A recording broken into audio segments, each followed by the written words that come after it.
Oh, it's Bird Robin. Spirit, why do you despise humans so? Is there not a single ounce of love or compassion in your heart, Ribbit? Lone Wolf Brothers. Traitors don't get to boss us around. Before I lose my patience, here's your chance to switch sides.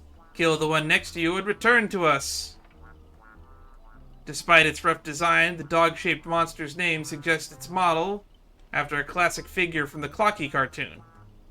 Likely a derivative of the werewolf brother Hanu. Origami Robin. Stop pushing yourself, Mr. Skott. Its target is me. You don't have to throw your life away for nothing. If I back down now, Oh, it's Skott of Justice. all the other Scotts. So, if you want to hurt Miss Robin, you'll have to walk over my dead body, Ribbit. Are my eyes playing tricks on me? What do you even have to do with justice? Then this nightmare is terrifying. Old foe, you've arrived just in time. Help me. Together we can crush this blasted evil spirit. Doesn't matter if you want to punish me later or demand an explanation. As long as Miss Robin is safe, you can do whatever you want with me, Ribbit. Lone Wolf Brothers. One or two makes no difference. You'll get stuck in an endless cycle of suffering and play Hanu's adventure for the next billion years. Lone Wolf Brothers curse. The Lone Wolf Brothers let out a very satisfied humph. Enough chit-chat. Time for the most terrifying torment in Panic Oni. With a blinding flash, your body shrinks and you're forced into the outline of Brother Hanu. Oh no. Now you know the horror of being trapped in Hanu's adventure for life. Oh, they turned people into cartoon animals. Is this some magecraft from the age of ancient Greek gods? No, the mechanics feel entirely different. Don't tell me all I can say is humph again. Where's my rocket launcher? I know you have a lot to say, but to preserve the integrity of Hanu's adventure, all you can do is let out a very urgent humph. They even lost the ability to speak rationally. Maybe I should just leave her. It's not like she was all that helpful. Damn, Archer throwing shade. You let out a terrified humph. So you can understand that. Guess I can't leave her. Can you make sense of what she's saying? Of course, Brother Hanu says he's gonna punch that evil spirit right in the face. Ribbit? How did it come to this? Is this a nursery or a zoo? Surrounded by animals echoing cries, a vein throbbed faintly on Archer's temple. It was the worst mental trauma he'd suffered since the Holy Grail War began. Oh, he's irritated now.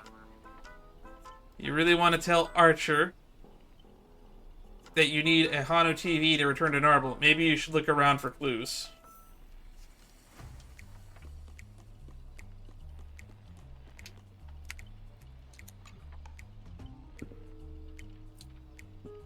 All the best, ultra cool Hano Trailblazer. I believe you can defeat this baddie, that baddie tweet. Ribbit, old friend, I'll be rooting for you.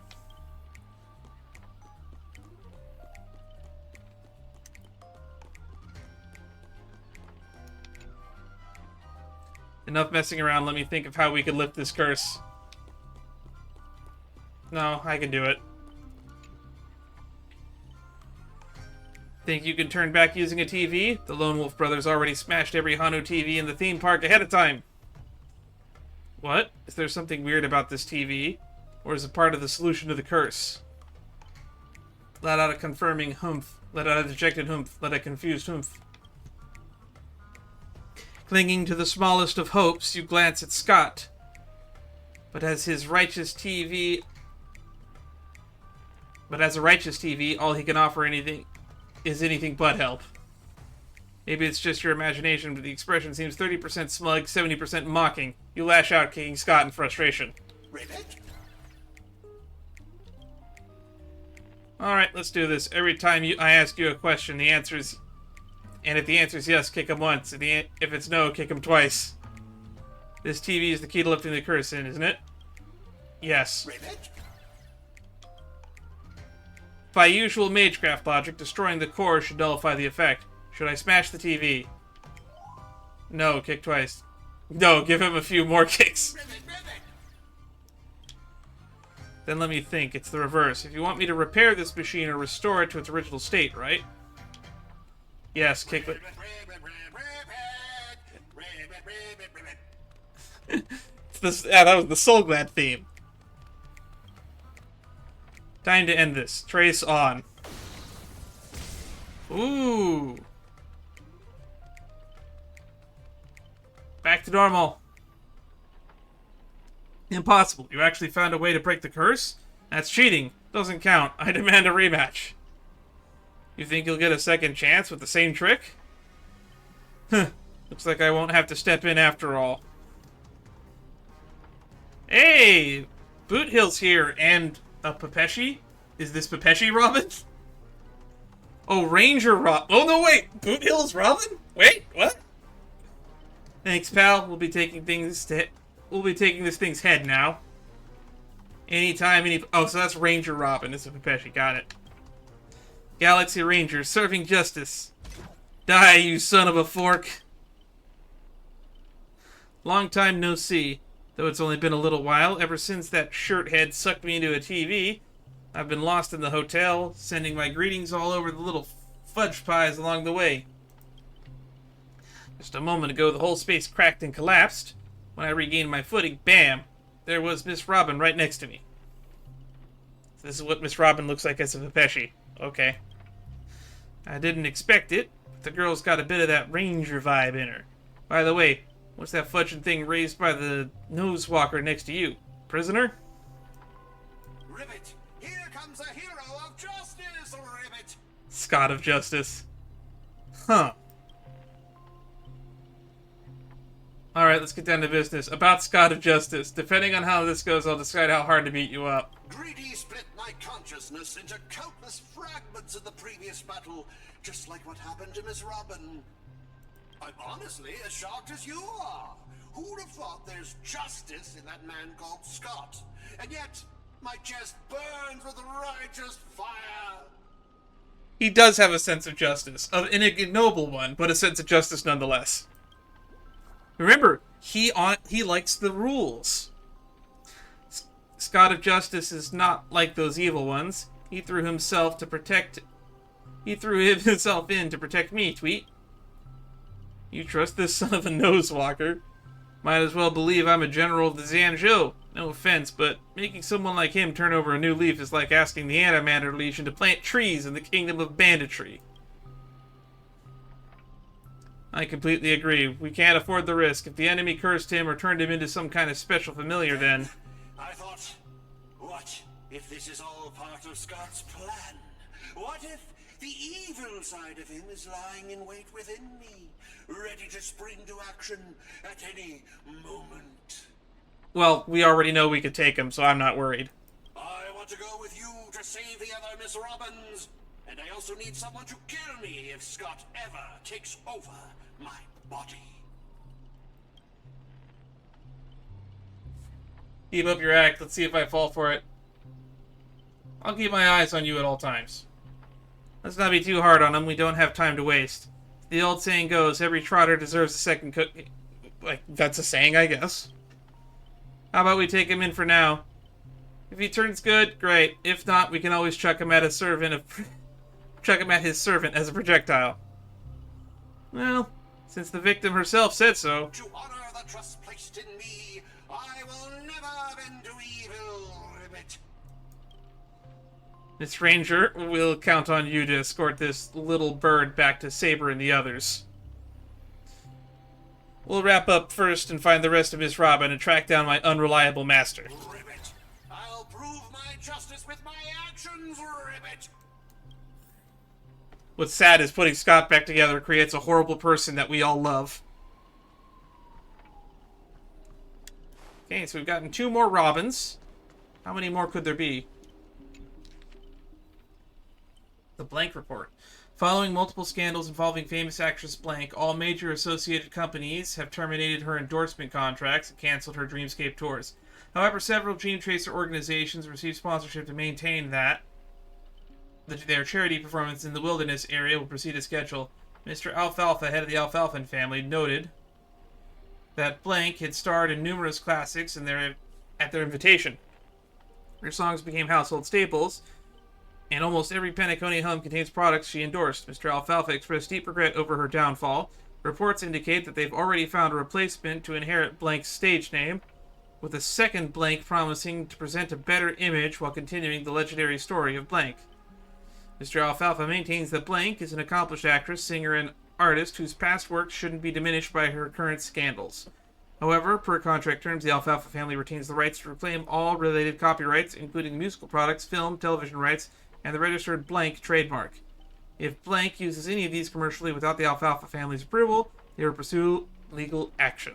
Additionally, a recent press conference, Grady Films spokesperson announced that they will terminate their partnership with Ms. Blank in 10 system days due to her recent negative impact.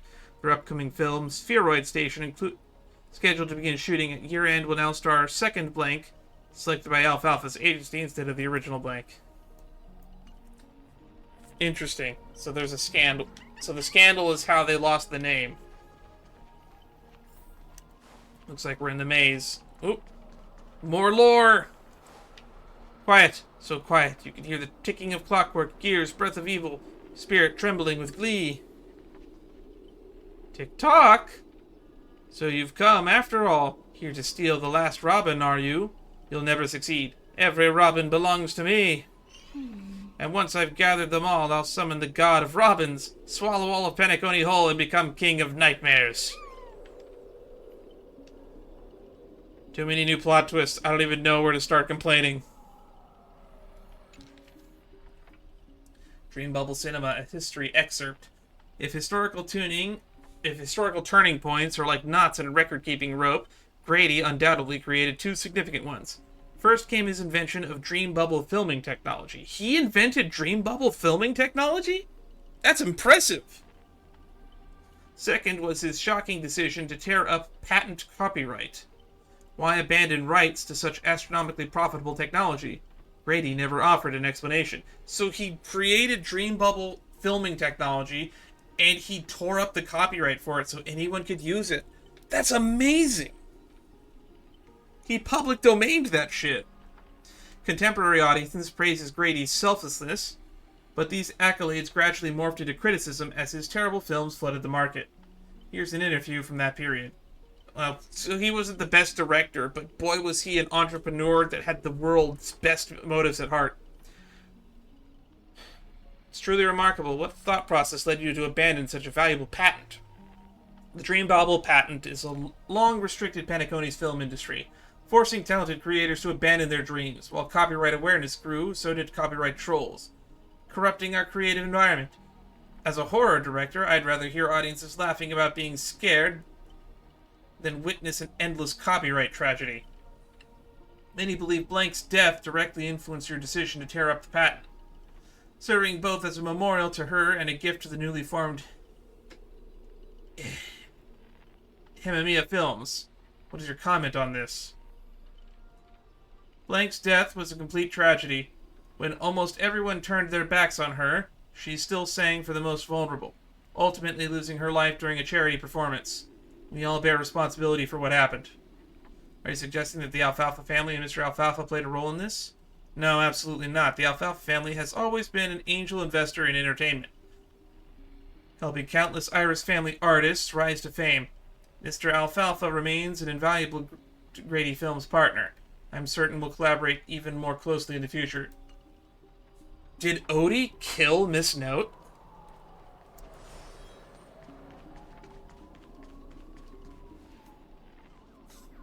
Old Clocky. Before I judge you all, I must first deal with a disobedient pawn. Skott, how utterly despicable that you'd side with them. So desperate to play the hero, aren't you? Ugh, just an ominous chill ran down my spine. Why waste your breath on it? One bullet to fudge them up and we're done here.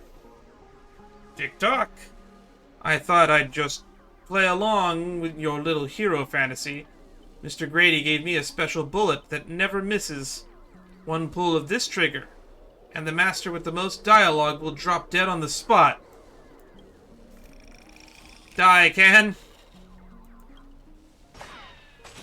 Skott took the fatal hit meant for you. Can't keep going with all of you. But I'll die happy, knowing that I gave my life for justice, to keep others safe. Was the bullet actually meant for us? Technically, Skott has had the most dialogue at this point. Skott, are you serious? Yay, time to crack open the champagne. Don't you dare die on me! Scratch me. The night we broke up, I lied to her. Oh, the Rakshimi lore! There's What is it, Skott? Tell me! Tell me! There's no such thing as a Scott of Justice. Oh, shit. Skott of Justice is dead. That justice is a part of the name. It doesn't mean anything. What do you think? How would you rate this shocking reveal, Ribbit? Director, heal me up! I worked so hard to lead them into the trap, and now you're shooting me in the butt! Paniconi profanity. If your worthless scene-stealing self hadn't blocked that bullet, old Clocky would have eliminated Can already. Who are you to have the audacity to act proud? I sent you undercover to deliver a crushing blow to the story's climax. Instead, you couldn't even manage basic narrative structure. Even a child could tell you were putting on an act. Not really, I was kind of convinced. Since you're so desperate for attention, congratulations, Mr. Skott. You're hereby demoted from actor on stage to decoration. Hey, what about my butt? You don't even have a behind. Just hang it up. The pain will be gone.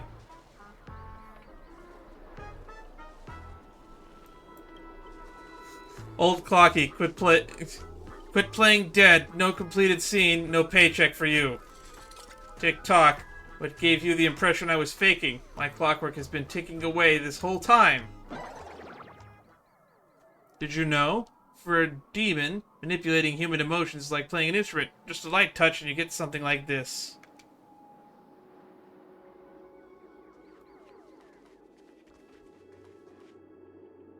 Where'd everybody else go? That was so fudging satisfying.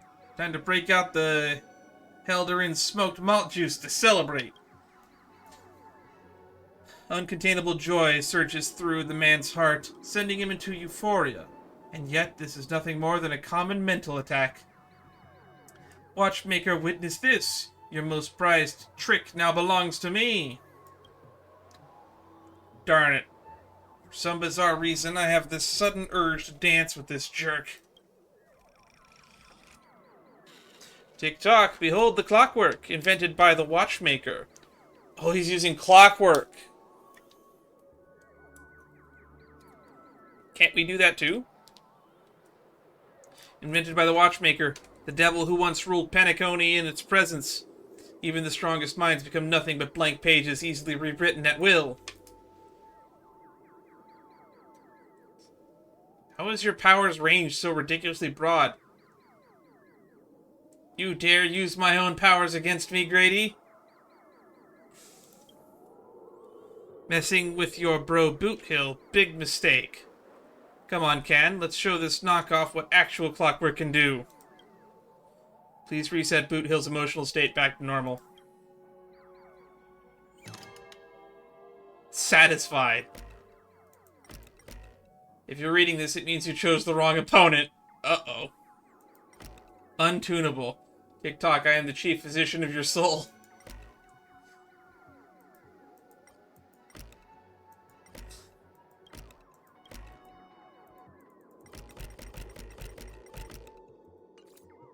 Doesn't work. Well, who do we have here? Poor little thing, trying to save your friend from a curse, when you can't even protect yourself.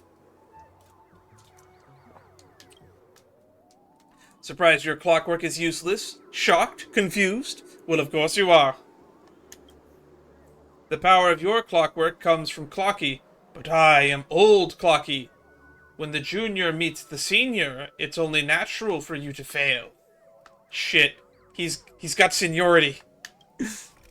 Now it's time for the old man to teach the kid a lesson. Feeling beyond words clutches your mind. Not one of Clockwork's 4 different emotions. This is a darker, heavier, like a silent quagmire. Departed loved ones, betraying those you trusted most, the shadow of approaching death. These manufactured emotions burst in your heart, leaving just a black void that watches you with an empty eyes of corpse. You finished with your little show yet? I don't have time to play pretend with you. Impossible. I used Clockwork to turn everyone's emotions to pure despair. Ugh. How trite. Your dialogue is straight from Villains 101. These pathetic attempts at manipulation are less effective than vultures squawking over a corpse. What took you so long? Was that whole silent badass act really necessary? Slacking off will cost on your performance review. Have you figured out the enemy's weak spot yet? Was it your magic resistance that blocked the mental attack? If it were only that simple. Unfortunately, my magic resistance isn't nearly as overpowered as Saber's. I wanted to see how deep this monster's hell could go in this strange universe of yours, but it seems your world still has hope and future after all. Despair? Please, I've witnessed enough scenes of despair to submerge this entire playground of a nightmare. I've seen corpses hanging from gallows that stretch endless forests. I've witnessed the charred remains after doomsday battles, with people that became nothing more than ravenous beasts devouring each other. Just who in the world are you? A hard-working guardian, though admittedly somewhat of a workaholic. I've seen far too many forms of despair. But to break me? Your fake illusions don't even come close. TikTok cranking power to maximum. I refuse to accept anyone who could resist Clockwork now. Ever seen bodies mangled under war chariots? Trace on. Uh-oh. Oh! He's throwing a spheroid racer at him. Here to crash the party? The ball knocked him out. Turn it up. Relax.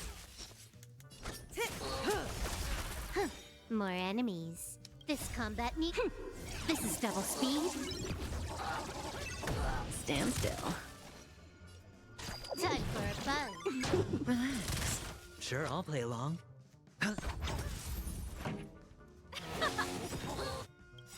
Ready to lose your... You can fight it. Let's just put the shock on them all.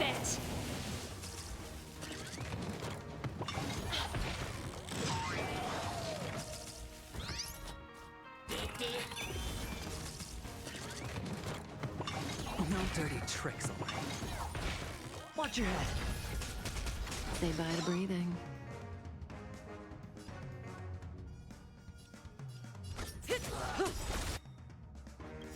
Good time. Time to say bye. Detonate them all. Can I have fun this time? Stand still.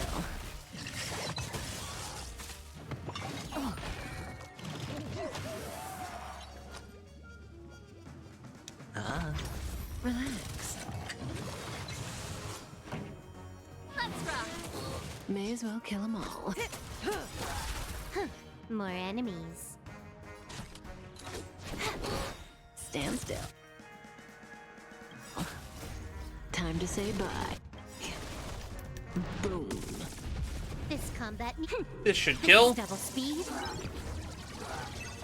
Relax. Don't get smug. The director will avenge me. Extra lines won't earn you extra pay. Oh, in that case, I'm dead. Good, now let's regroup with the others. Oh, looks like you just crawled out of a tough fight. Working Void Song Whale. Now you decide to appear after we did all the work? Well, I did do something alright. Some evil spirit called the Revolver Governor got all clingy with me.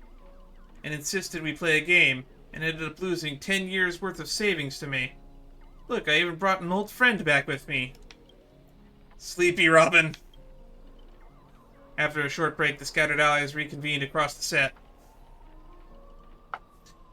I had no idea so much was happening. Thank you for keeping my master safe. I just didn't want to give Grady the satisfaction. Let's save the thanks for later. Didn't that girl say if we brought all her split selves together, she could return to normal? Where's Scholar? Okay, Scholar Robin, so I can... Who's this Billboard Robin? I proposed this theory assuming none of the Robins would be in a defect status. There's a dissonance in the melody. Despair. You, old Clocky. Dang it, Grady. What foul language are you having me use? Anyway, the emotion affecting the last master hasn't disappeared despite the enemy's demise. Are you saying Robin can't change back? Sunday absolutely will kill me. Wouldn't 7 of her be more powerful anyway? My resonance isn't nearly as powerful as Miss Robin's, but enough to clear this minor dissonance. Master, please stay quiet and don't disturb the melody. I think we can just use clockwork on her. Now that the original is gone, my clockwork should work, right? Ignore whatever you see. These are just my internal doubts and won't hurt anyone else. Now rebuild the melody that's truly your own. Thank you everyone for your help. Without you, I would have definitely been fudging. Sorry. Seems the consciousness splitting effects haven't completely worn off. Now she's swearing. Everyone, please come closer. I've decoded the film's melody. With a few adjustments, we should break free of Grady's noble phantasm. Master, you gave me the chance to join the Holy Grail War, and I saved you once in return. We are now square. What a pleasant surprise, old friend. You finally understood that who is can truly grant your wish. The evil spirit must still be affecting you. Let me tune you properly. Master, you're far too kind-hearted. With no interest in the Holy Grail, that's why I must pursue this path myself. Mr. Odie is a businessman through and through. His price will be astronomically high. And? Would you really betray your friends just to let me win the Holy Grail War? Here's some advice. While I'm still here, use a command spell to kill me. Just like all those others who toyed with my fate. If this is beyond you, Miss Robin, then we must part ways here. Is this a declaration of war? Since you're no longer Miss Robin's servant, I have no reason to let a potential enemy walk away. I can tell you're still hesitating. Before I draw my blade, there's still time to change your mind. Everyone, aren't you forgetting something? I'm still here. My old friend has finally found her path fulfilling her wish, and I won't let anyone block her way. You want to escape my noble phantasm? Then I'll just have to add some more excitement. The second screening has ended. See you in the final nightmare. Goodbye, Master. May your kindness never meet betrayal. Director, what about my bot? My bot! My bot! My bot!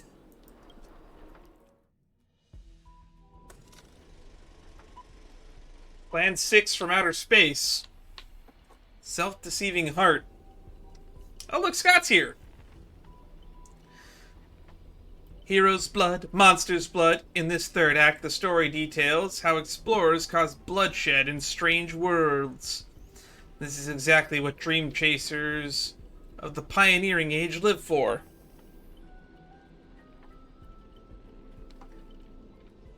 Daggum wubbaboo. When will this ever end? Aren't these movies all the same? Oh my. Even a proper pioneer like the cowboy can't bear to watch any longer.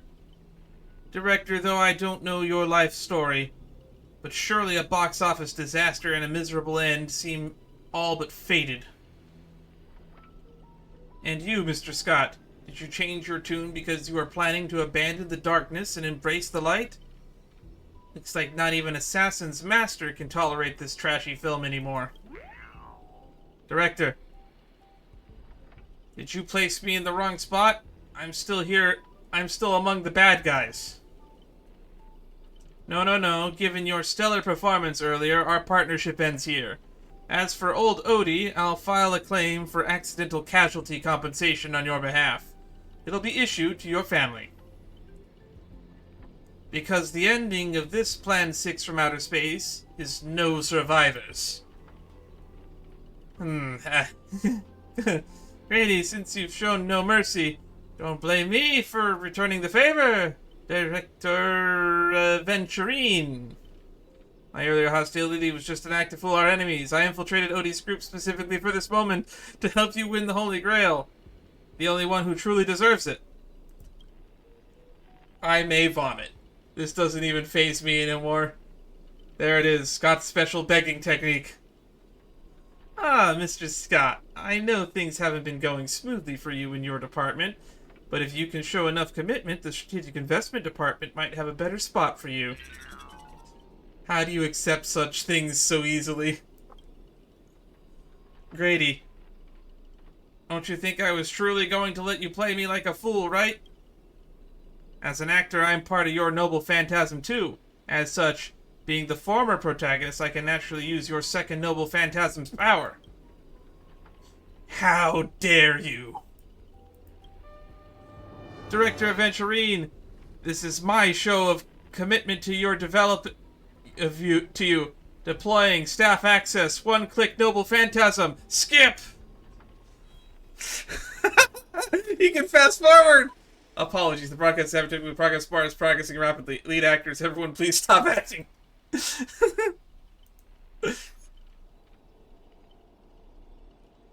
Lyndon Skott. Well, obscene language from the prison world era. Me. How can there be an audience so uncultured? You skipped all the best parts of the movie. This is the result of my entire life's work. And it was trash. You know nothing. I am a creator of the dream bubble movie genre. It was I who established the first film company in Penacony. If I haven't given up on my monopoly on filmmaking technology, the Watchmaker and Maven would never have achieved what they did. Maven is who I actually thought originally Miss Note was, but because that's the head of the Iris family from generation to generation, and I just assumed that they were all named Maven. So, would that make the films you made not bad? I'm even feeling little bad for you now, Director Grady. You were thoroughly outclassed by true auteurs. As a master of marketing or an inventor, you're undoubtedly a success. But the audience doesn't care what you gave in your efforts. They just know that your movie is terrible. You can't feel the limits of the audience's patience. It's just an endless, cliche-ridden silent series of utterly unexciting gore. What a waste of everyone's time. It's no surprise that the audience eventually abandoned you.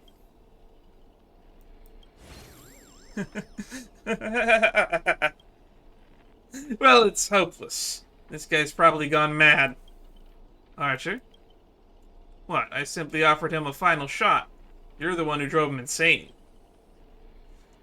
What sharp-tongued, amusing, and flamboyant actor you are. It's rare for anyone to make me go completely speechless during a debate. Uh-oh, those are swarm bugs. Didn't see that coming, did you? Strangling you all in this nightmare pantomime feels a bit dull now. Tell me, would you be interested in siding with old Odie? What are you yapping about this time? Trying to drive a wedge? If we join forces, we could sweep the rest of these opponents off the board in an instant. Surely a senior executive of the Strategic Investment Department who understands investments better than anyone would make the right choice. Wouldn't you agree, Mr. Venturine?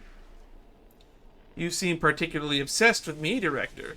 Is it because I, as an amateur film critic, repeatedly tore apart your masterpiece? Of course, it's because you are the cleverest one here. most aware of the fact that despite your apparent power, none of you have actually escaped my bounded field. For someone like you, betrayal is always an option to consider, not a moral absolute. He's right. Someone like me. Huh. You may be a terrible filmmaker, but you're not bad at reading people. Fork me, you're not seriously. A good businessman always evaluates the situation and adjusts their stance for a better investment. I'm tired of this endless farce. Eliminating this many competitors at once is quite profitable. Venturine, you're double-crossing me? I thought you didn't care about the Holy Grail. Apologies, Can. I wasn't being honest. Great. I love flexible actors like you. Now let me show you my goodwill. Let's move to the next scene. Your caliber deserves a much bigger stage. Silent stage special feature Golden Gatekeeper. Lead actor is Venturine. Archer, as my servant, you'll come with me, right? Taking orders from a hack like Grady. Seriously? Makes sense compared to this lot. You and Grady are clearly cut from the same money-grubbing cloth. Oh, what's wrong with being a little underhanded if we can win? You're actually pledging yourself to Grady. Did you really turn on us? Is this going to be... This is going to be way tougher than Skott was. Ugh, totally misjudged you. Guess I'll need to use a few extra fudging bullets on this guy. No, it should be my sword that delivers the final blow to the enemy commander. Master, if you're just joking, I can still cover for you and apologize now. But if you're serious, this won't end without blood being spilled. I'll ask one more time. Shall I remove your legs first? Or should I start cutting off that irritating hand of yours, Mr. Aventurine? So you still refuse? You know, I should use my command spells to force you into submission, but I hate brands on the flesh that bend someone to another's will. If staying with them is your wish, then so be it. But sometimes, a change in perspective will make you see the gamble in its entirety. Why are you using that tone?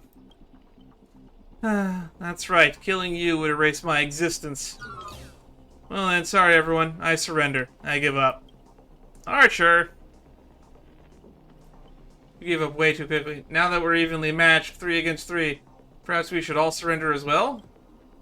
Master, even as a joke, please don't say things that dishonor the Knight's Code. Surrender is perfectly honorable. What do I expect with my awful summoning luck? I told you, a guy covered in gold is never good news. I was joking in like the... I always knew he was probably our Gilgamesh stand-in. But as your servant, I'll follow your commands. Hey, director, I can be a traitor too. I want some scenes too. Direct? Fantastic. 2 more exceptional leads at once. I'll give you bigger roles, turn you into unstoppable monsters who tear everyone apart. Step into the spotlight, Mr. Aventurine, and enjoy the special featurette I've crafted just for you. Alright, Aventurine boss fight. Here we go. Immortal body, teleportation, mind control. In my film, you'll be gods.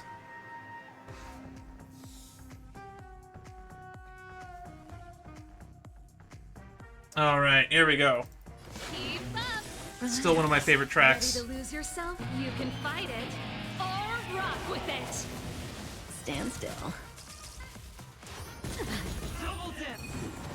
Everything I've got. This song's for Oh, you. that's fucking bullcrap. Turn it up. May as well kill them all. Ready to lose yourself? You can fight it or rock with it.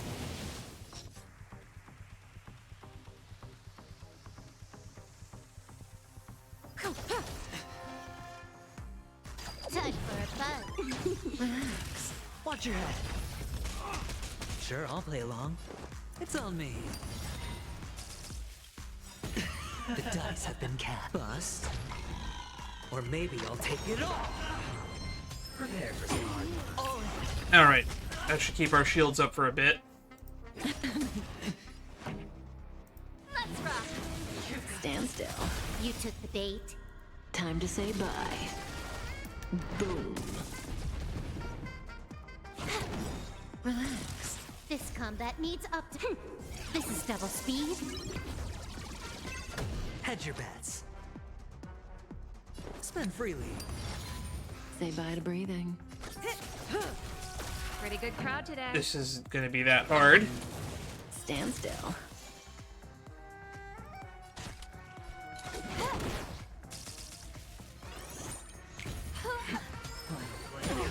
Watch your head. It's on me. That should song's be for enough. Keep up. Relax.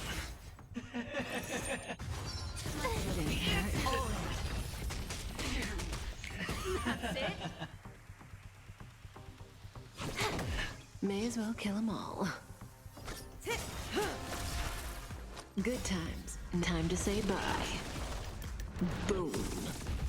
Ready to lose yourself? It's 2 You can shots. Fight it or rock with it. Stand still. Relax. Prepare for some. Watch your head.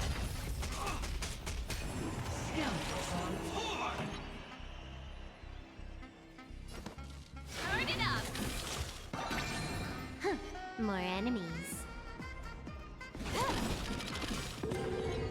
This combat needs optim. This is double I speed. think this is AoE now. Which means Silverwolf is actually usable against the Aventurine boss.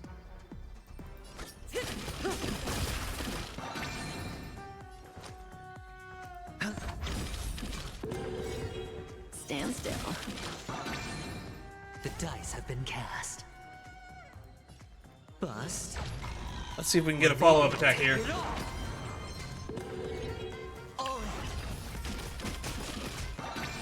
Hooray! Everybody wins. All my people. Watch your head. May as well kill them all. Good times. Never time to say bye. Boom.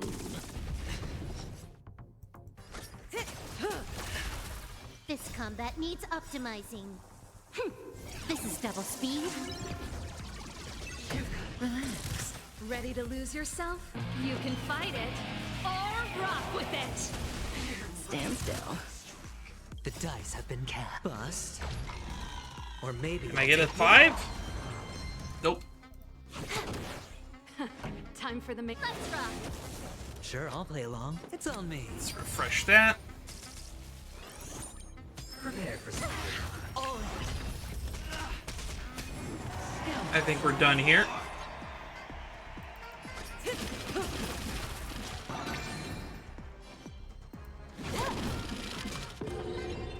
Relax. Pretty good crowd today. Keep up. Hedge your bets.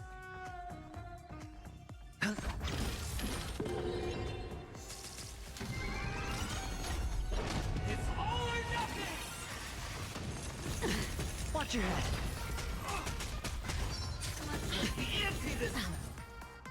Good times. Never I time think to we say can actually bye. just win with this cycle. Boom. Oh, that does so much damage. You're dead.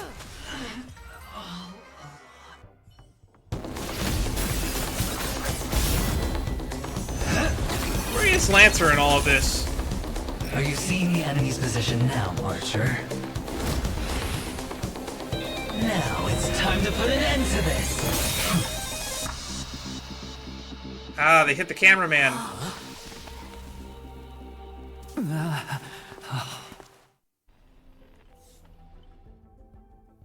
She triple-crossed. Why do actors in horror films never see where the monsters come from? Why do monsters keep popping into the frame as long as the film is rolling? It's because the true monster is born beyond the set. The director's lens is the real cradle of terrors. Your presence concealment skill is simply a manifestation of the theatrical rule that characters in the story cannot see the cinematographer filming behind the lens. But monsters are different. They are the soul of horror films, the focus of the lens. their line of sight is always fixed on the camera's position. That's why only Skott, the man playing the monster, can see you. You win. I concede. Having the devil lurking behind the lens and getting real monsters to step into the theater. That was my finest offline marketing campaign ever. Who'd have thought that someone could still see through my tricks hundreds of years in the future? How did you do it, friend? Did I never mention it to you? Well, I am your fan, Mr. Greedy. I reserve judgment on your film taste. No wonder you know his film so well. Wait, weren't you the one who roasted him so hard before? A director of flops from centuries ago, catching the eye of a big shot from the strategic investment department. Thanks for the compliment, but that was a pretty bad lie from you. Oh, have more confidence in yourself, Mr. Greedy. After I stumbled upon your first movie, curiosity led me to dig through the archives of Greedy films. Now, you had each moviegoer sign a death and liability release waiver before entering the theater. And you released memory zone memes into the theater at intermission. Oh, these interactive marketing tactics were way ahead of their time. You could smell out exact market demands and deliver maximum impact with minimal resources. Oh, had we met back then, I would have made sure to secure a spot for you in the marketing department. It's like he was actually being honest earlier when he said that he just wasn't an auteur, but he was a marketing genius. I'd rather not be recognized for those achievements.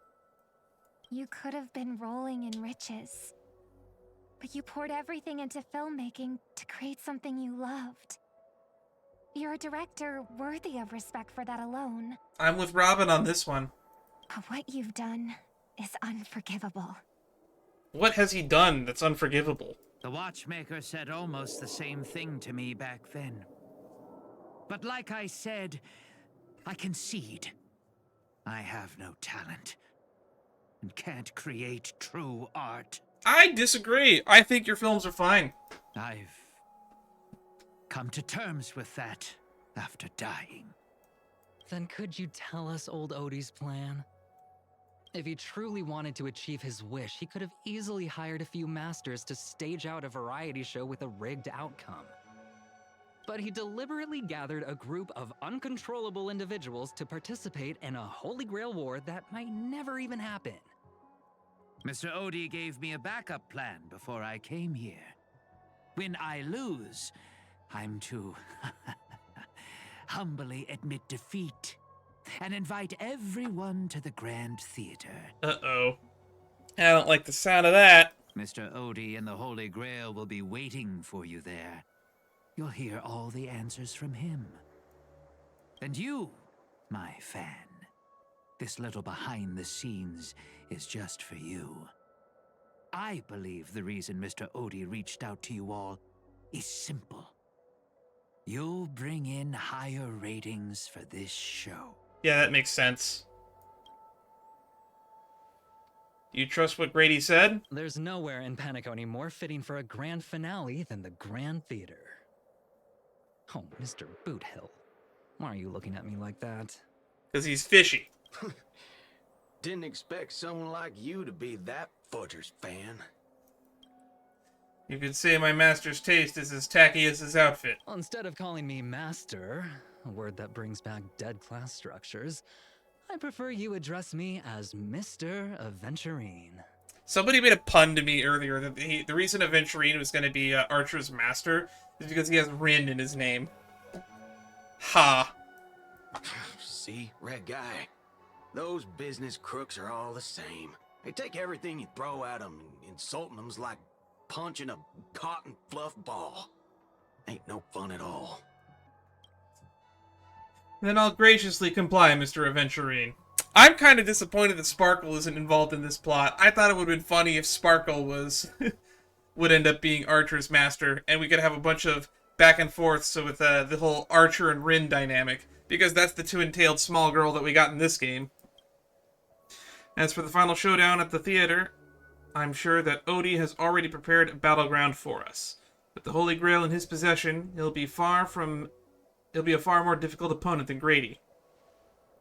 A siege and warriors assembled to storm the walls.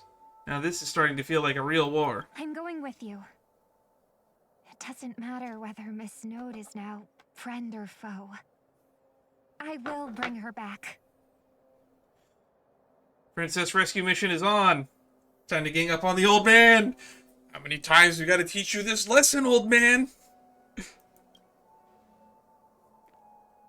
Come to think of it, wasn't there someone else not far away?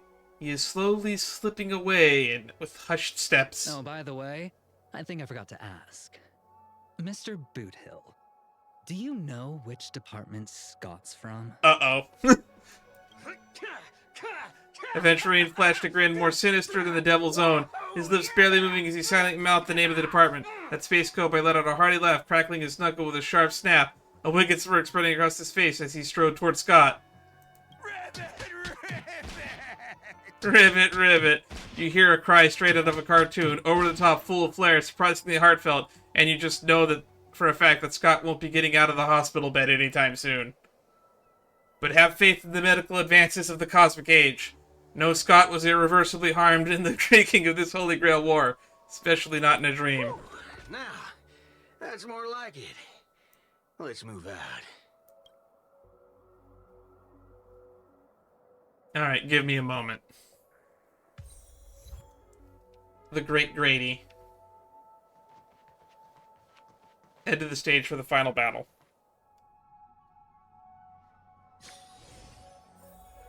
Okay, so it's now the 15th. We're going to resume where we left off. Before I forget, though, let's check the achievements that we picked up on the first half. Riding B. The King of Knights mounts her warhorse once more. Defeat Granny Note. This moment when fate stays the night. The Guardian of Scales arrived from the beyond time. Successfully summon your servant. For whom the bell tolls. Fake goods have their benefits, and the real deal has its own advantages. Defeat evil old Clocky. The Great Grady. An arrow flows within the broken heart of the king of bad films. Destroy Mr. Grady's noble phantasm.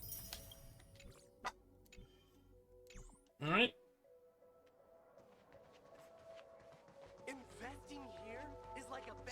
Looks like we actually would have missed these conversations, actually, if we had just advanced the plot normally.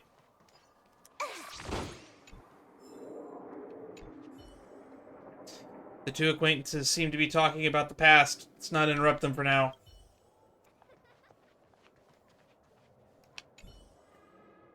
Venturine is asking for an autograph on behalf of a colleague. Who could it be? How curious. Alright. Whew, now, that's more like it. Let's move out. Alright, Boothill. Sweet dreams and the Golden Goblet. Team includes Saber. Recommended imaginary physical fire, but we have to have a saber. Whatever. We'll go with this lineup.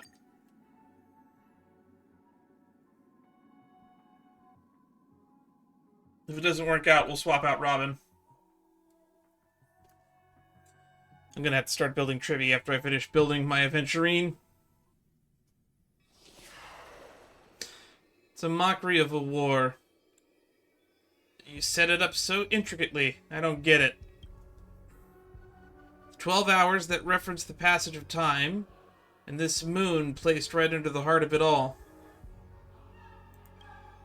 Anyone with magecraft training can feel power continuously flowing into this place.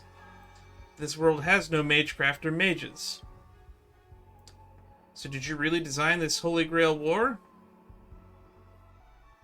You don't exactly look like a mage. He's a couple 100,000. He's 1,000 years. He's thousands of years old, probably. The sharp instincts of a businessman are enough for me to know where and when to make my moves. And the Holy Grail has told me everything I need to know. Okay, that makes sense. The Grail just told him what to do. I'll buy that. How do you came across it? I would have loved to have heard, though.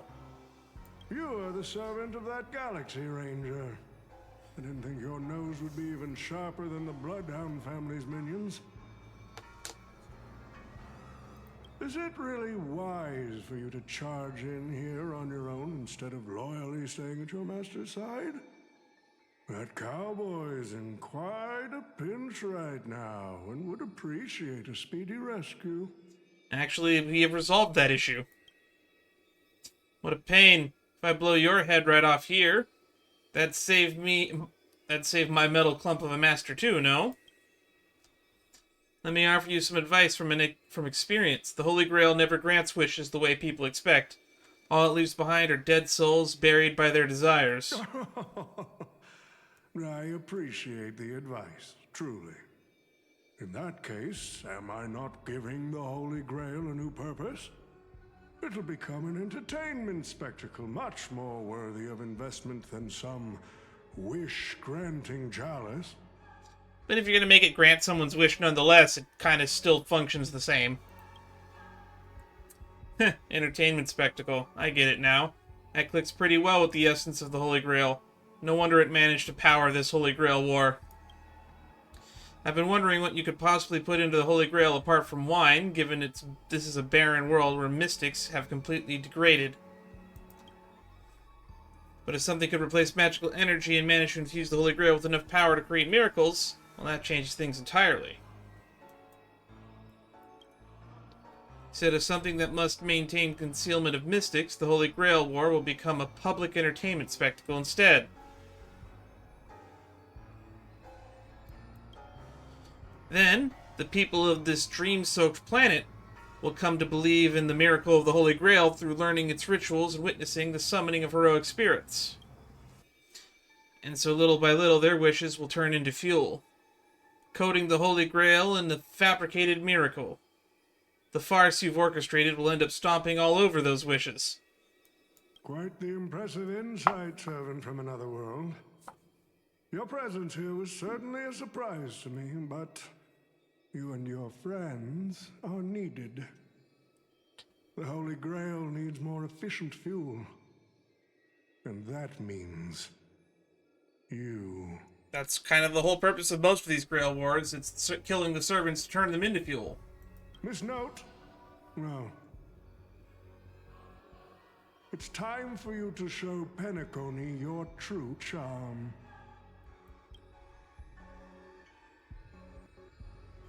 The curtain fell with a soft rustle, veiling the stage in silence. I did what you wanted me to do.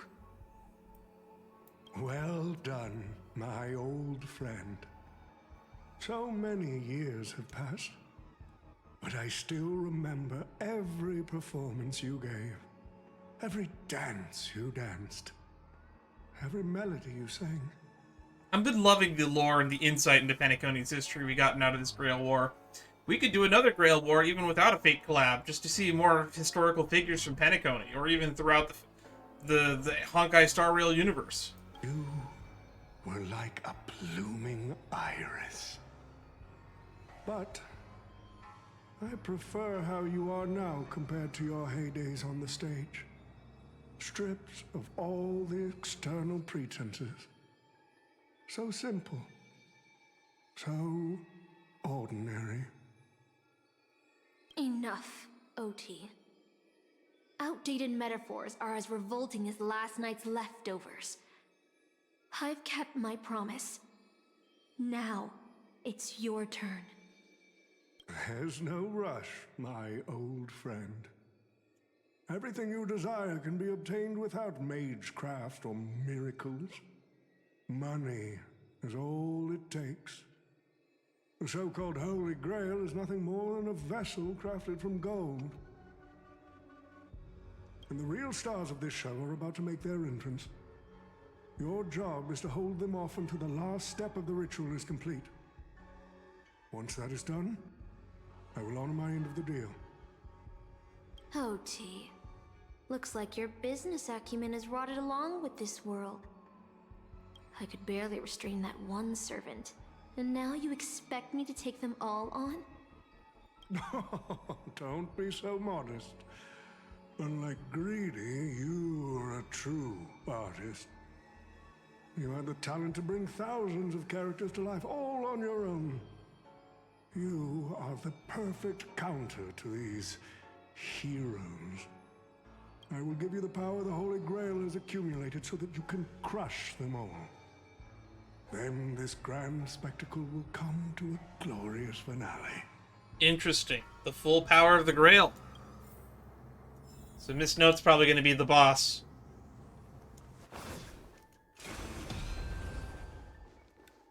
Let the show begin. Ah, fork it. Wasn't that blue guy supposed to scout this place ahead of us? Haven't even heard a single peep from him so far. Could that old man have pulled a fast one on him? No signs of battle. This doesn't quite seem like something Lancer would do. Maybe he went fishing, or he's lost. From what I know about that man, he might even stir up some pointless fights just to walk away happy. There's Miss Note. Miss Note, I'm glad you're okay. Wait. Something's off. Miss Note. I trust that you've seen Lancer here, haven't you? Yes. He came to the Grand Theater with his spear raised and ready, eager to impale old Odie on the curtain. I couldn't agree more with his approach. But I still have dreams left unfulfilled in this miraculous second life. So, I asked him to take a break. And I must insist that every one of you take a break as well. Until Mr. Odie finishes the ritual. Fear not. There will be no pain. Please, leave your I like that they're passion and reusing ambition the on dream weaving stage. animation with her. Like how actors shed their fatigue and makeup behind the curtains. And rest. Let the curtain fall! Cannon can present!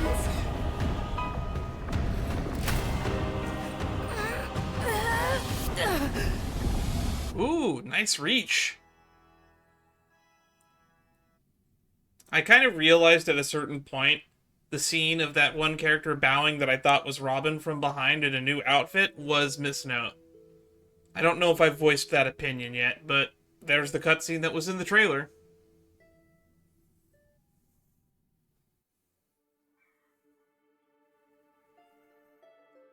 Where is this? How is this possible? Why am I in Britain? Is this your homeland? I mean, it does look similar to Adis. This is Adis Elysia's assets, but I personally, when I was going through Adis Elysia the first time, I felt that it looked like just generic place next to fields of wheat with like a farm town. The only structure in the town that has like any resemblance to Greek architecture is that one courtyard, and even then it's kind of generic. I remember it all. Because like, the windmills are not like part of Greek architecture, for example. But there were windmills in Adis Elysia. Yes, if I remember it all, every tree, every blade of grass, the fields, the wind scent, and this town. Does Castor think she could trap me within these memories? This town is nothing less than where my life as a knight began. Oh, Artorias. Here to draw the sword, aren't you? We're gonna pull a sword from the stone?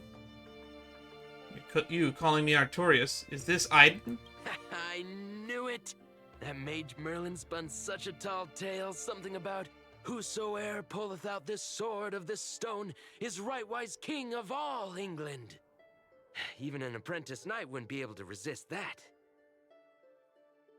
That being said, a little fellow like you drawing the sword and becoming king, I really can't picture that. Boy, do I have a future yarn to spin for you. Alright, I agree. I hope the Sword in the Stone manages to pick the right king. Master, let's go. What did he just call you? Artorias. That is the male name I used. After all, a female king would have been very difficult time ruling Britain back in those days. We returned to the moment right before I drew the sword from the stone. Oh, he disappeared when I was reading the subtitles.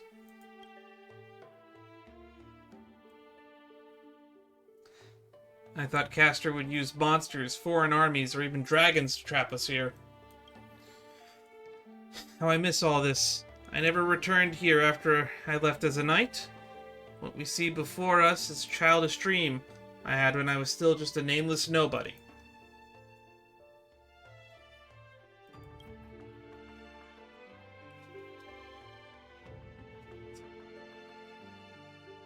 The girl seemed drawn by something. Her gaze wandered to the end of the path. What a shame. She's created such a fantasy for me, yet I don't even have a mount. Do you want to break free from this dream? Is there somewhere you want to go? I'll find you a trampler. The Void Ranger tramplers. My greatest dream as a child was to have a mount of my own, to become a knight, to ride a horse, to follow this very path across the fields and reach the grasslands where Ector's house lies. Who's Ector?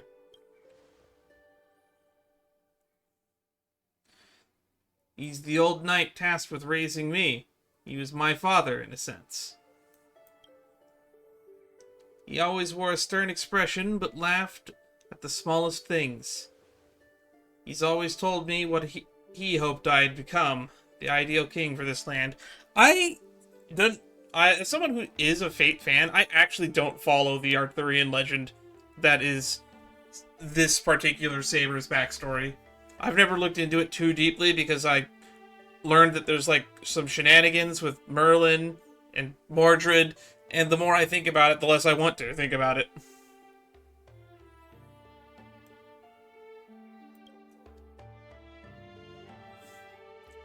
But in the end, he never got to see me become a king. I'm sorry, Master, I got carried away talking about my past. Now that we're here, how about we set aside our worries about illusions and dreams, and I'll show you around my hometown instead.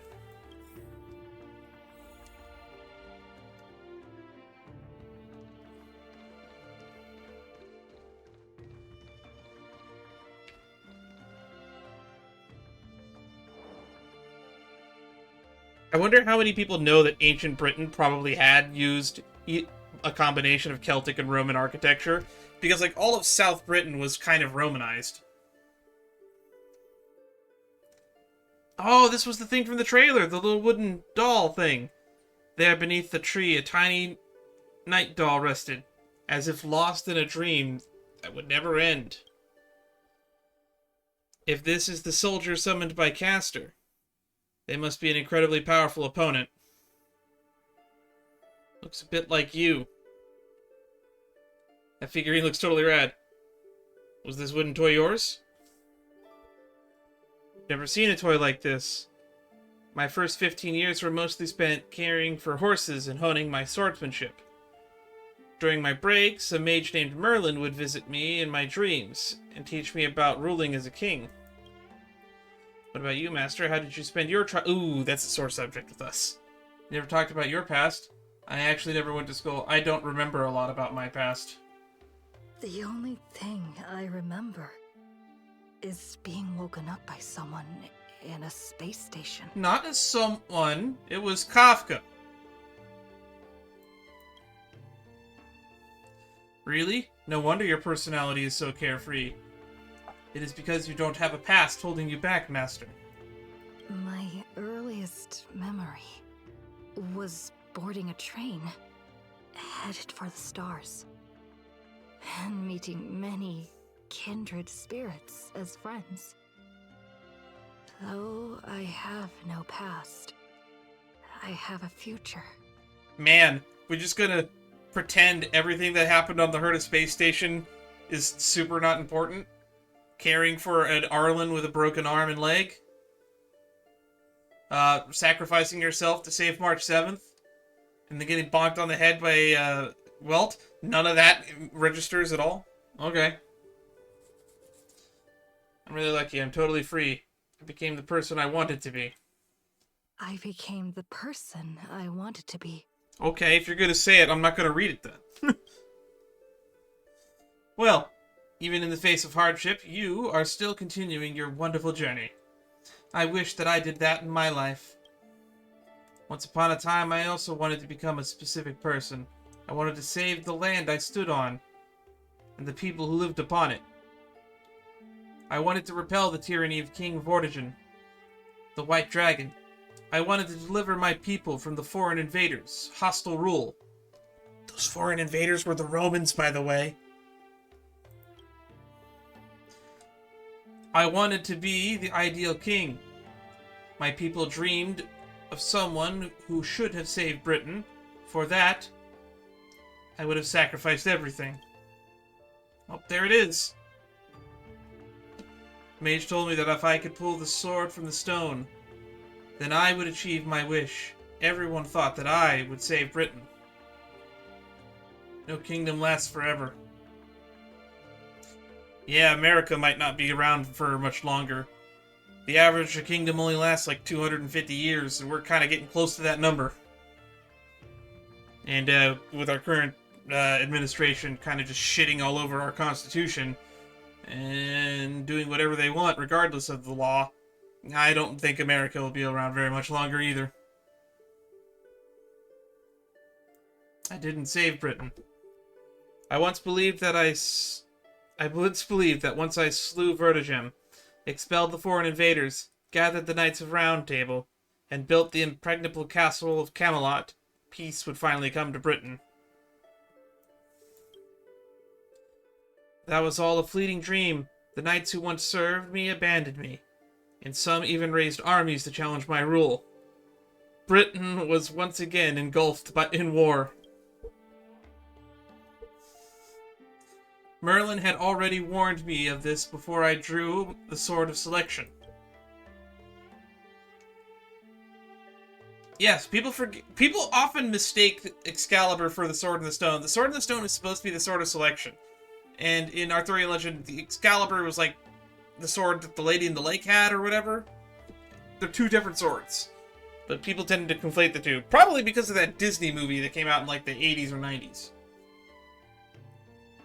He told me that once I drew the sword, I would meet a tragic end, hated by all.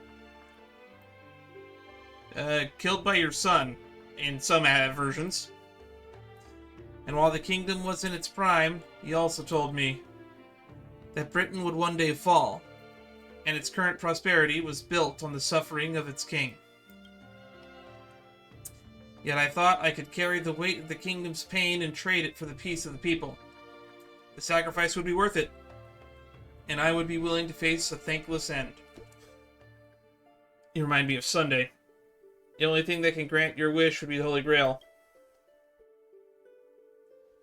You recount the fantastical dream you had during Penacony's Charmony Festival to Saber. How a man dreamed of creating a paradise kingdom with his own power. As Robin's older brother, his thoughts and actions do sound similar to mine. Promised everyone that I would build the ideal kingdom, but I left the land of Britain with endless wars, dying warriors, and starving children. The one who deserves to face destruction is me, not my country people.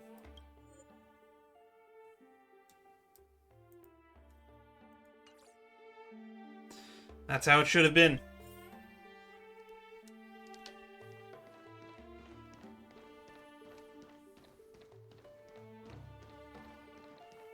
So this is the sword in the stone? I've wondered countless times had I not drawn this sword, or had there been someone more suited to be king. Would Britain have truly become the utopia I dreamed of? No, the answer is no. Don't have to worry about that. Don't think about it. What kind of life would I have lived? That one you could think about. To pull out the sword and become king, or to give up and stay in my homeland to quietly live out my days. You brought me back to the moment I made my choice. Do you wish to stay? Master, I'm so tired. I wish I had a horse to ride across these fields before the sun sets. And it's not my place to judge. You do what you want.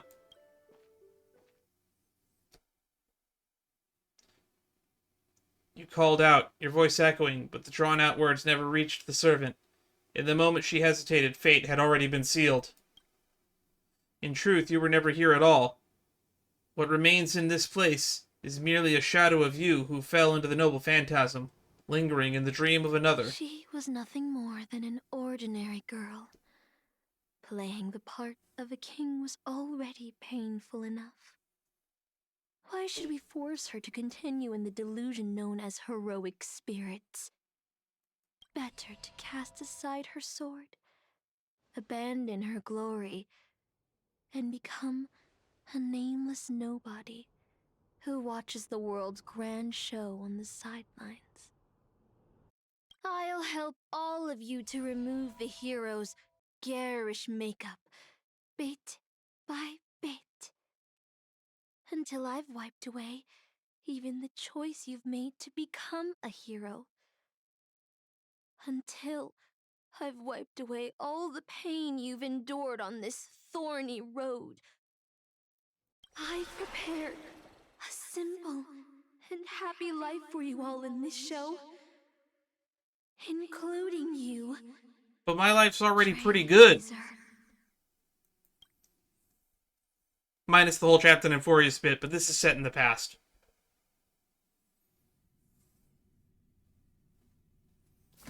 So, newcomer, are you staying? Oh, shoot. Level 4 Geography Department researcher. Someone like you has probably already burned through all your luck just trying to get into the Hertz space station. But I'll go through the motions and confirm it anyway. Just so you know, working at the Department of Cosmic Geography isn't as easy as you think. I don't expect it to be. Look me in the eyes and say that again. Where did she send me? You don't know who I am? I guess you're the real newcomer here. Look, I thought I was pretty impressive too when I first arrived. But you'll be beaten into shape in no time. You're just a regular researcher on this station. No one's gonna even bat an eye at your so-called talents and smarts. Such is the fate of the Mundanites that work underneath the geniuses. But I defeated Tatalov. Who's that, a game character? Yeah, kind of, sort of. I'm the Galactic Baseballer. And I'm the Cosmic Geographer. Damn, he's got us there. I don't have a comeback to that. But I'm a nameless. I don't belong here.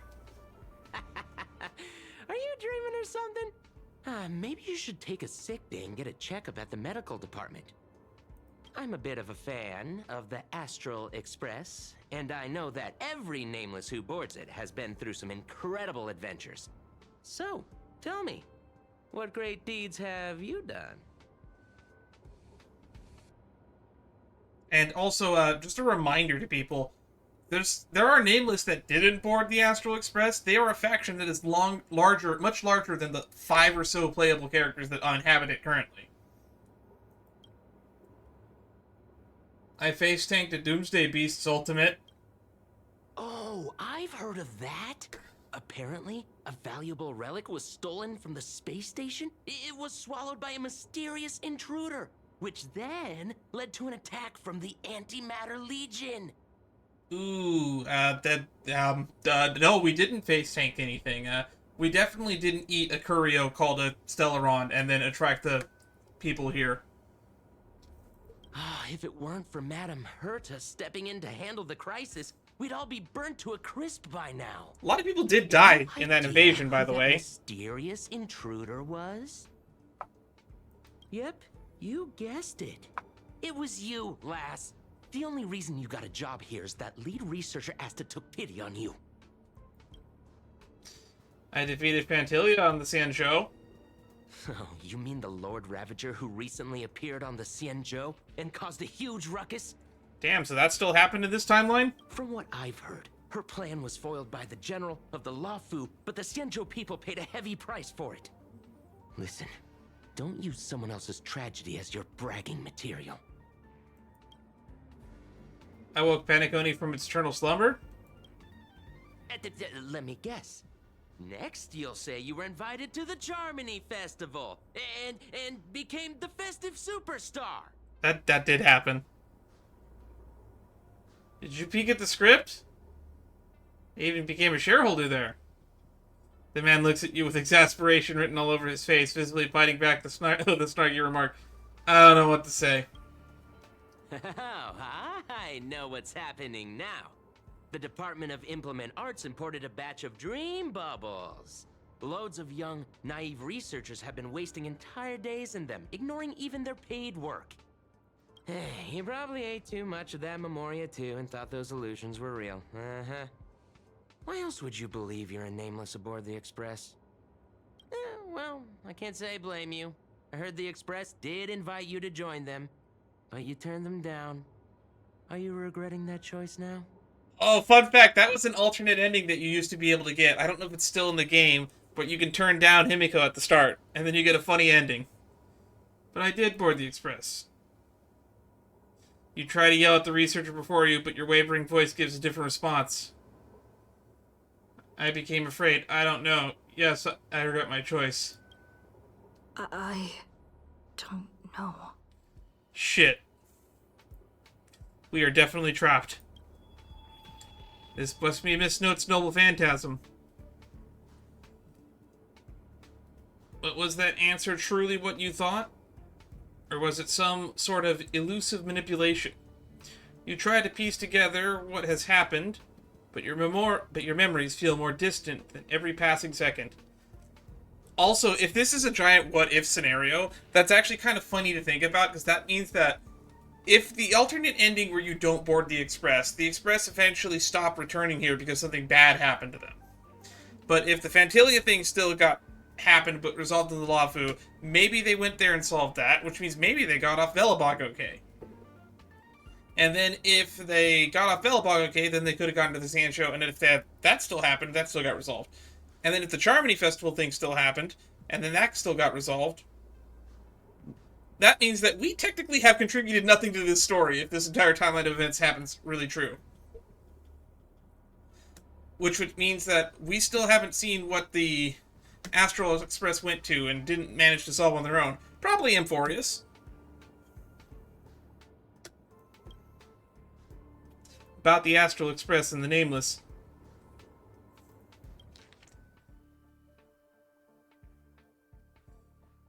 Your memories are more distant than your patches. About the Astral Express and the Nameless. Like sand under the waves, your memories crumble and fade, and suddenly you understand why Saber chose to stay, even if just for a moment. Yikes. This is just a little fun what-if scenario. Why didn't you step aboard the Astral Express back then, on that split-second impulse? It no longer matters. The researcher in the Department of Cosmic Geography standing before you watches you closely. Perhaps searching for words of comfort, or maybe looking at the right joke to shatter the heavy silence. Eventually, he speaks. Well, your resume doesn't show any particular skills, so I'll start you off with some light tasks. Sort the Department of Cosmic Geography's expenditure report for the past 6 months, schedule research meetings for the upcoming month, collect project proposals from all levels of researchers. Yeah, that should keep you busy for a while. Am I really a researcher? Isn't this the Department of Cosmic Geography? Well, they still have to write their expense reports. And research meetings, that tracks. Click project proposal. Yeah, this is fine. What else would you be? Madam Herta? I'm off. Be sure to do your job well. He turns to leave, yet could not help himself from looking back at you. Yeah. Sometimes I regret picking the Geography of the Universe course when I was 14 and walking away from quantum history. I felt math was just too tough for me back then. But now Quantum I ask history myself, requires am I math? stuck in this dead-end job if I made a different choice? No, come on. Don't worry about the what-ifs. Why waste time regretting a choice you've already made? Look at me. Things aren't so bad here, are they? I don't know. Only you can answer that question. This is all wrong, you scream internally, but the fury is fleeting. Don't smile. You're making me sad. Serene home. Report to the workplace.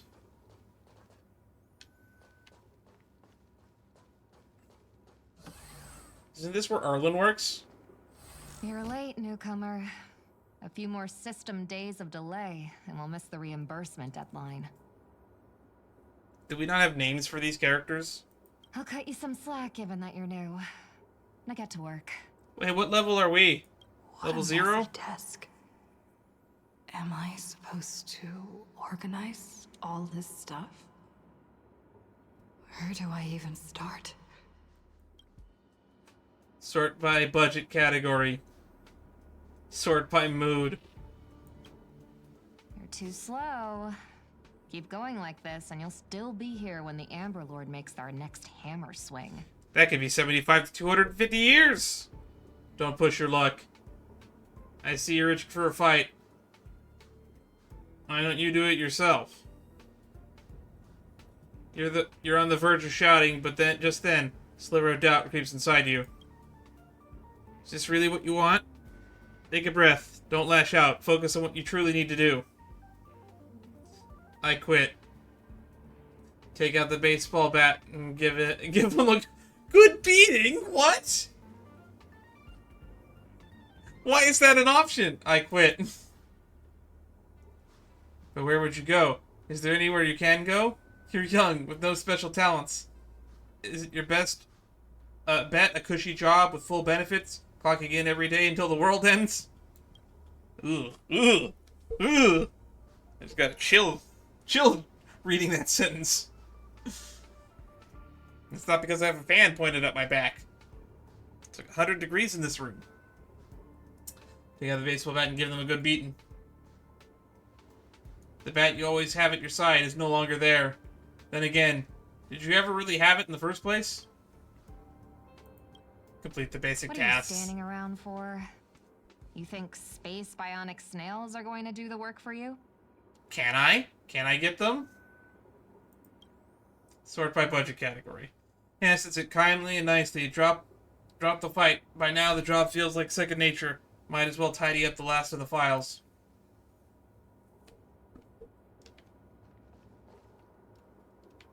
Keep organizing reports. Department of Cosmic Geography monthly financial statement. Did you know human memory cannot simulate non-existent things? Never having taken this path, you cannot possibly imagine the Department of Cosmic Geography's research content. Do you understand what I'm telling you? I am you. At least a fragment of your subconscious.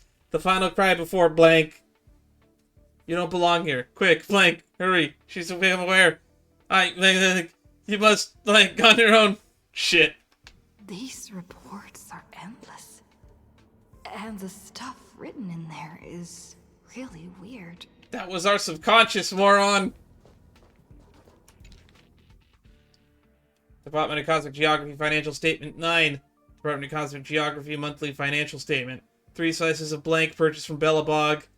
The following is a brief description of the environment in which the blank was discovered, alongside a detailed analysis of its components. The blank primarily revolves around trailblazing and can roughly be categorized into the heroic spirit. Blank, adventurous experiences, companions, and blank. 2. Blank with unique properties purchased from the Lafu. The analysis of its nature is as follows. For detailed experimental procedures, please refer to the project report. The gaze of an Aeon had no significant impact on the fundamental nature of the blank. There is a potential for escaping blank, but no one can truly break free from blank. Do not step on the stage, do not aspire to become a hero. There you'll find only blank, blank, blank, and blank. Do not go down that sorrowful path. Hold on. I think I've seen that person over there before. Hello. If you're going to ask, have we met before, my answer is going to be no. What clairvoyance? You glance at his work tag. On it, just a single letter. A. Department. Domestic Services. Wait, since when did the space station have a domestic services department? I don't know, are they the garbage men? Come on, Uncle A. Don't you ever feel like you don't belong here? I dreamt that I was part of the Holy Grail War. You should have been one of the ones. You should have been one of those heroic experiences. We shouldn't be here. I get it. I really do. Dozens of researchers come up to me every day, all claiming they don't belong here. They think they should be somewhere else because life isn't going their way. It's just another dressed-up excuse to escape reality. As long as your instinct is just to back down and run, you'll run out of places to go, even if you manage to get out of this place. Personally, I think this place isn't so bad. No world-threatening crises, no freaks trying to end humanity. Kitchen's convenient, though the ingredients are a bit odd. You still got a little girl who throws around gemstones like dirt. Rin mentioned. Except Asta is the Rin in this sentence. Or is it Madame Herta? This diamond is all yours. It's magic. I added a little bit of magic. But it's pretty much utopia for most people. There's no turning back once you leave your ordinary life behind. You glance at him, wanting to say something, but decide not to. Changed your mind, huh? I knew it. You don't really want to leave, do you? Days pass. After long hours of sorting, you're finally done with the work. Although an uncanny feeling lingers in your chest, before it's resolved, you should take a break. I'm exhausted. I feel like I can't even think anymore. But deep down, I still feel like I don't belong here. Because you kind of don't. But you also kind of do.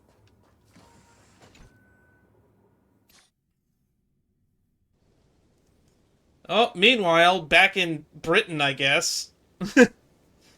Drifting quietly over the surface of the dream, suspended in the moment before your sink. Let me tell you the story about a king. A king named Uther, the Lightbringer. He ruled people of Britain before I showed up, and after my appearance, he launched an attack against the White Dragon to protect his people. Battle that ended in defeat. Even so, people still called him the greatest king. What do you think? What do you think made him a hero? The courage he exhibited as a human. He raised his sword to challenge the dragon he knew he could never defeat. The sword shattered, and the bow snapped.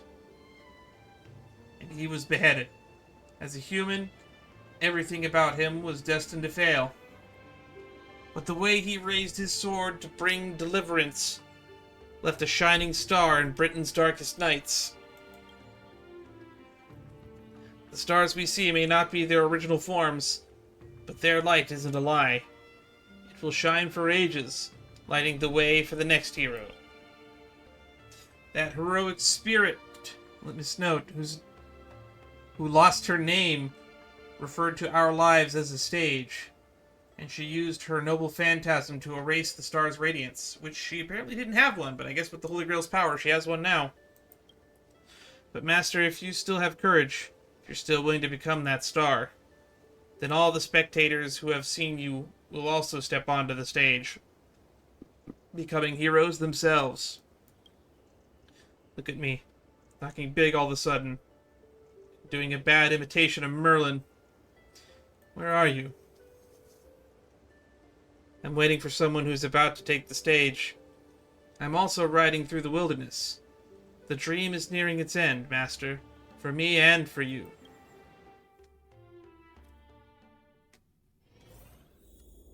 Fate, Aria of the Rotten Gold. Dream. I should get to work. Scheduling Department of Cosmic Geography meetings for the next month. This should be easier than yesterday, right? I would hope so.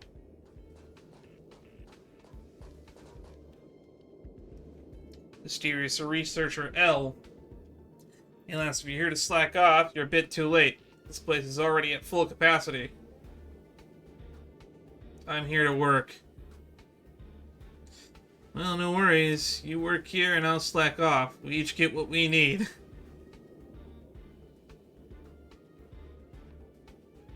Is he gonna hit on the medical department lady now? For now, you ignore the security department staff's careless attitude and lower your head to resume your task. You've got this. You're not losing to some grown-up who's slacking all day. First on the list, quantitative analysis of mesophage cluster, interference on planetary magnetic fields. 15 attendees, must be scheduled within the next 2 days. This morning. Sorry, there are no conference rooms available at your requested time.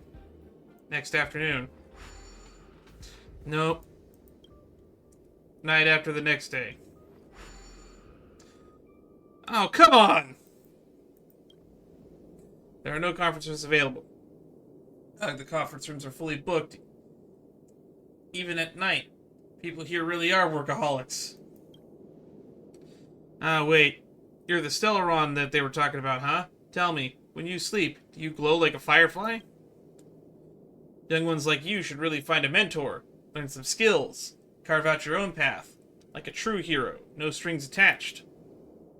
Ignore the distractions around you. Let's look at the next meeting's details.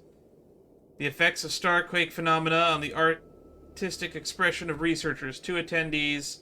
No time constraints. 1 year later. 10 years later. A century later. Something stirs in your memory. Sparks from an engine streaking past the space station. The faint weightlessness before the Express conducts a work jump. Wait, no, none of that is real. Researcher, you should be focusing on your task at hand. You've still got 899 more meetings to schedule.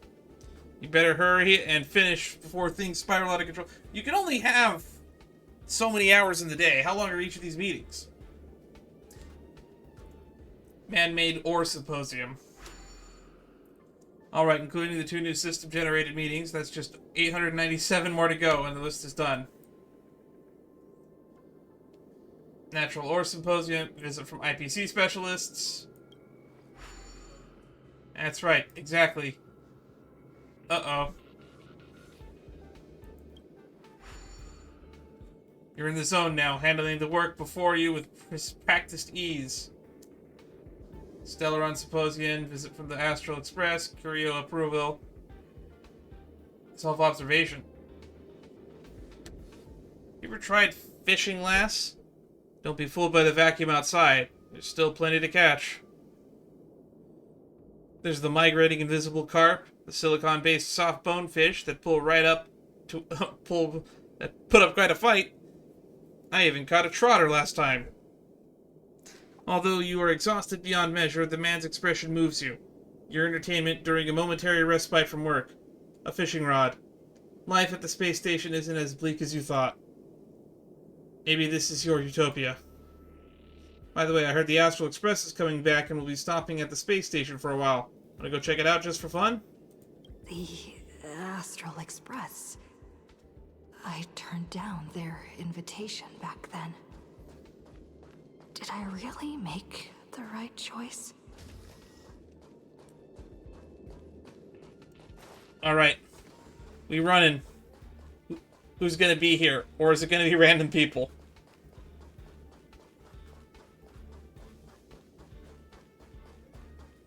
Oh, it is Himiko. Long time no see, Can. How's life been on the space station? Not so well. I see. Things are tough. You could always talk to Asta. She's sure to help you out. We traveled to many places after we parted ways. Bellabog, the Zanshulafu, Penacony. There were both good and bad moments along the way. How's Don Hung doing? Dong Hung? It wasn't an easy journey, but he's back on the Lafu now. After all, that's where he's from. Oh, he left. Oh, wow, he left the Express? How's Mr. Yang? Have you ever heard of a planet called Earth? Soon after Dong Hun left us, Welt found a way back home, just as he had hoped. Let's pray he makes it there safely. What's Pom Pom? Himiko frowns, as if your question has caught her off guard. An unsettling sensation flickers through your mind. Never boarded the Express, so who is this Pom Pom you speak of? Where did you hear the conductor's name? Did Don Hung tell you? I mean, why... Is, like, Pom Pom some kind of secret? I know he can't leave the Express, but people have heard of him. Hell, Boot Hill runs around on the galaxy pretending to be Pom Pom. Pom Pom's still the same, but with fewer and fewer people on the Express, it must be getting lonely for them. Sometimes wonder what might have changed if you had come with us. Sadly, the trailblazing expedition doesn't leave room for regrets and what-ifs. What about March 7th? March, I'm not sure how to put it. I hope that friend from the garden can cure her. Oh, is Black Swan with you? Any new passengers aboard? Life as a nameless isn't easy. After we left the space station, we did have some passengers traveling with us for a short time. But they've all gone their separate ways now. Okay, so no Sunday. Although I don't know if this Paniconi Grail War takes place before Sunday. It does take place before Sunday's mission, because they put it on the chronology timeline after 2.6, but before 2.7. So Sunday is still technically wherever Sunday is, before the events of Adventure on the 8th Dawn.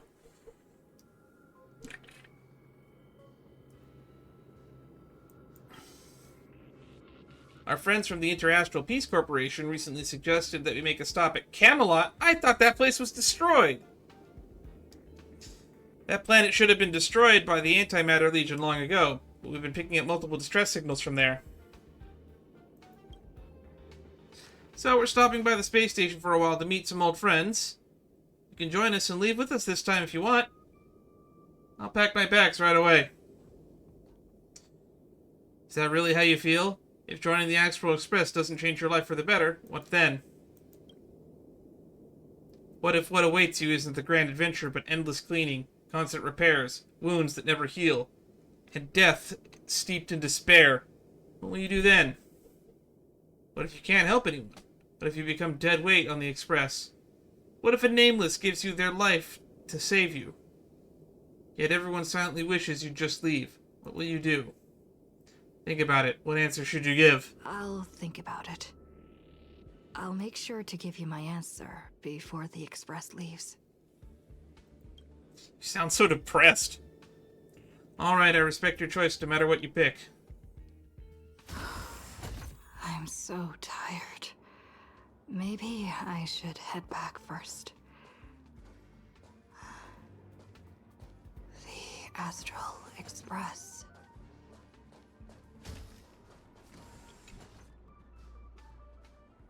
A peaceful dream stirred by birdsong beyond the window.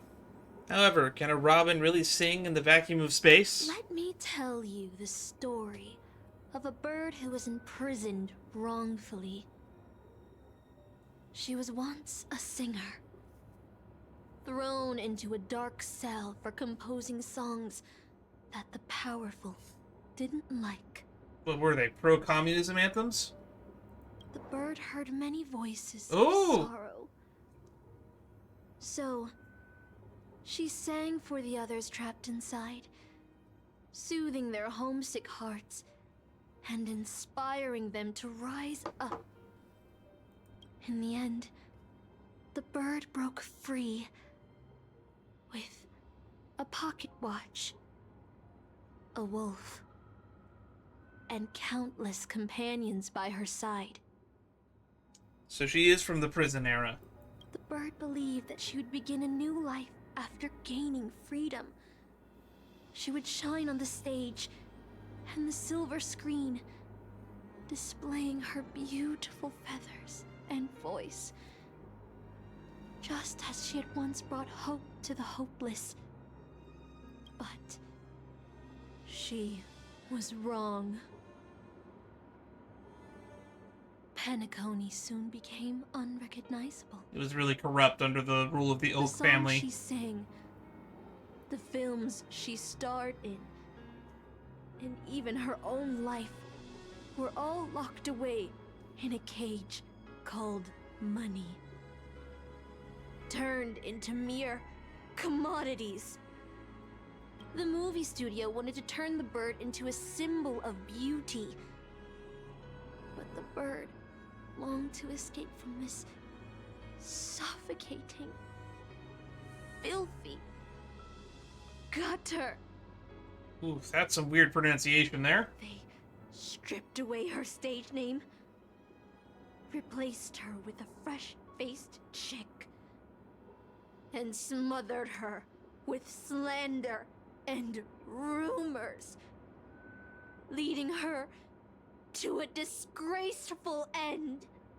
Grady seemed to even mourn her death in those newspapers we found. So, you seek revenge on those who tarnished your name? No. The exact opposite, in fact.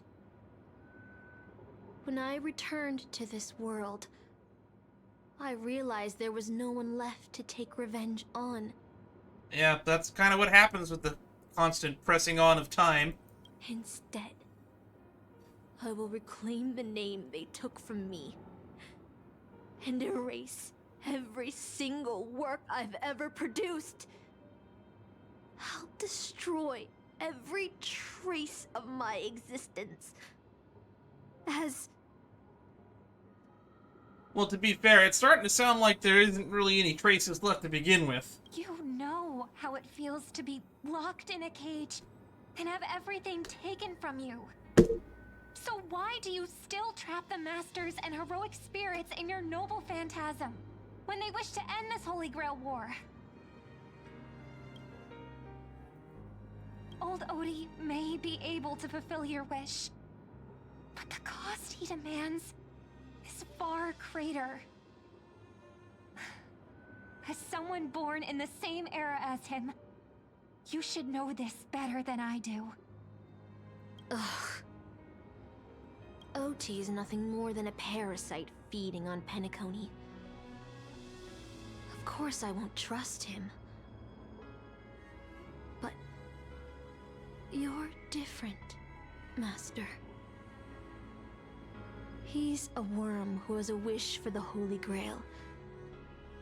Yet, there's nothing the Holy Grail can do to sway you. If you want to stop my noble phantasm, you'll have to force me with a command spell. Come, Master. Take away my free will. Just like how they took away my name and career with their contracts and laws. That really sucks, by the way. You know I won't do that, Miss Note. Let's make a wager. I've never once gambled in my life. I don't believe that.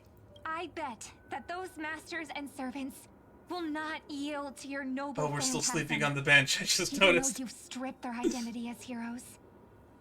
I trust them. I will wait and see. The birdsong fades into silence. I feel like I had a strange dream. But the details keep slipping away. My body feels so heavy. But I can't rest. There's still today's work to get through.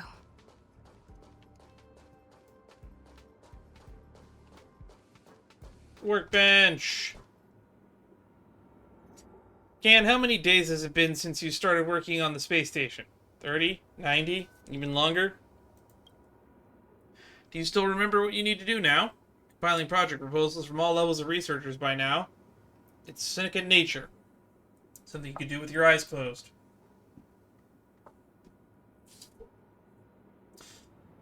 Breeze through the work. Breeze through the work, I said. I said breeze through the work. Nope, still there. Still thinking about the Astral Express? Been wrestling with that choice for ages. and still haven't made up your mind. They'll be departing soon. You wish them a journey full of wondrous encounters.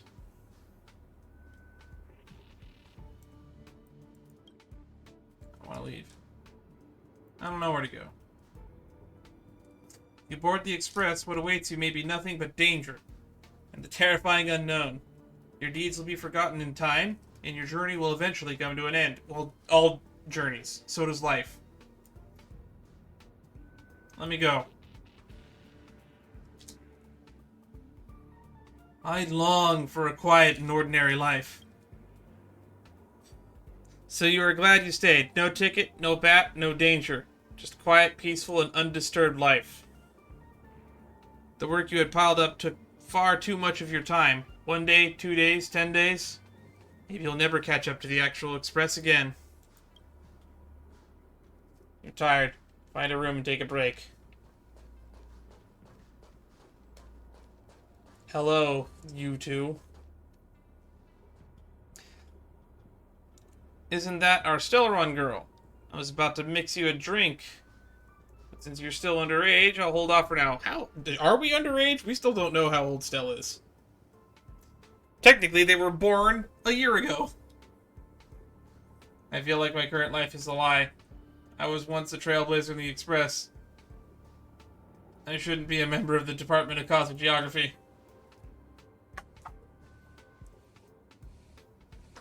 Funny.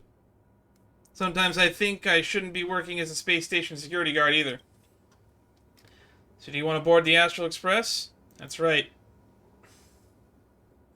Every year there are researchers who want to go with the Express, but when it's time to leave, they all back down without fail.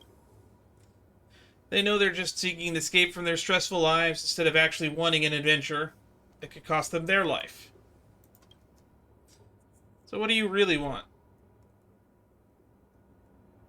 I want to go on an adventure into the unknown.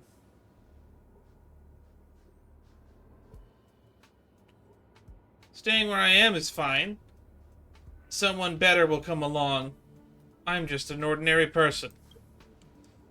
Why speak of regrets when everyone who has ever lived has regretted something? Yet had everyone turned back because of their fear of regrets, humanity would have never produced any heroes. Even if the road ahead is unclear, some still set off, driven by the desire to chase a wish. It may seem foolish, but if that's what gives birth to the Nameless, to Trailblazers, and to humanity's heroes, the doll you carry is proof of a certain hero's existence. Oh, are we actually holding that little wooden doll? Do you know what it is? Shabby little trinket that left a trace in history because of one person's silly wish.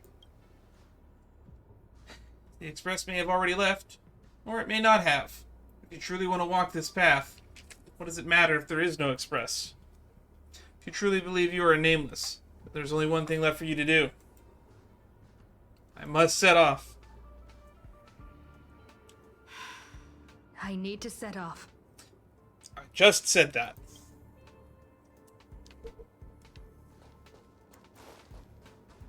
The Express is already left. Going there will be pointless.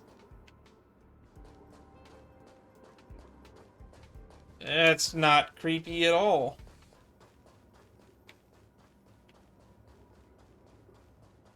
Let's go to the lab. Hit the cafeteria. Let's go fishing together. Let's go watch a movie. That does sound good. I like doing all of those things. Isn't life on the space station wonderful? People would kill just to live the life you have here. I don't disagree. There's no antimatter legion. No abominations of abundance. This place is the most peaceful paradise in the universe. Yeah, except they did attack here once. Stopping me from leaving this place. I need to avoid them. We're not holding you back. Stop. The future of a Nameless is nothing but emptiness and despair. Do you think you're special? Think of Tiernan and Kelbeck. Ooh. The Nameless who are better than you. They were all consumed by the lightless outer space, never to return. I don't remember Kelbeck being brought up that much.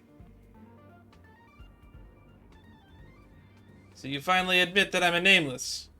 So you'll finally admit that I'm a nameless? The voices that once spoke to you fell silent in an instant. They never spoke again.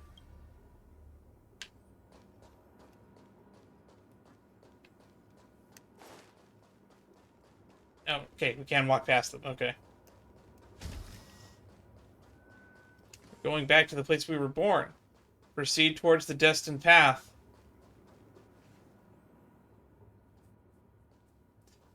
Hey, it's our bat! A bat. Plain, unimpressive, yet strangely familiar. You once believed that you'd never hold it again in this lifetime. Would you still pull this weapon out? Even if it'll bring about a tragic end? I get it. We're doing the bat thingy so that we can parallel Saber's story. Yes. That's what Merlin told me to. Which is why I've crafted such gentle dreams for you all. Isn't that what you've been looking for all this time? Not really, no.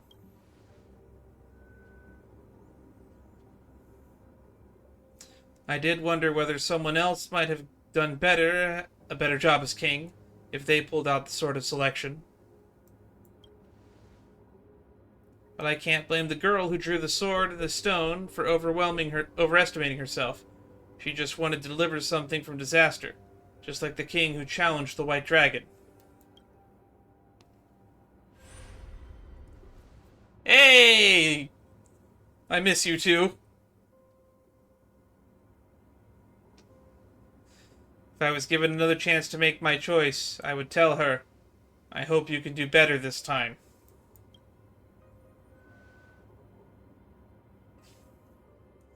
Master, you've had enough rest in your happy dream, haven't you? Now let's leave this place together. Okay, cool. So she is actually there, and this isn't just like a metaphysical representation of the parallels. You'll regret this! Sure we will, Miss Note. Grab the bat. You'll regret many things in life. What's one more to add to the tally? I'll never regret. I don't think I agree with that, but whatever you feel, I guess. Cutscene!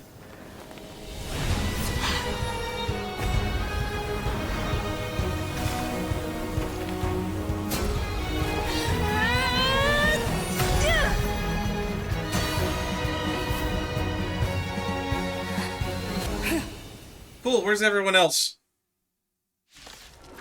Uh-oh. I didn't think we'd get thrown into combat. I completely forgot. What was the team I built again?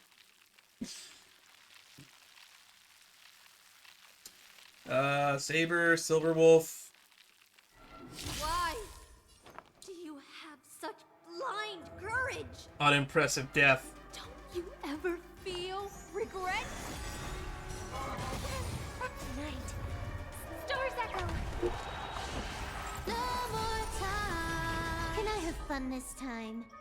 Time for fun.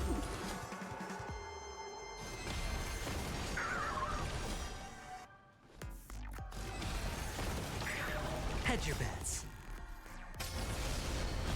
Excalibur! Wow, that hit hard. Oh. The dice have been cast. Bust. Or maybe I'll take it all.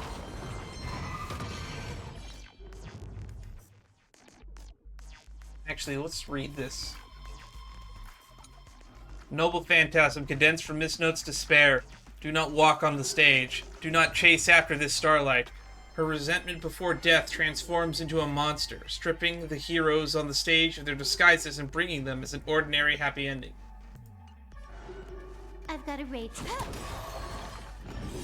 This combat needs up. Defense down. Speed. I can't become a fool like you. And I won't agree with your choices. This is double speed.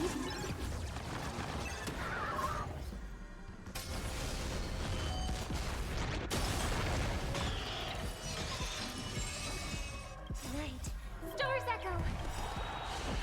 No more time. Man, look at how much, what is this stuff called again? Core resonance?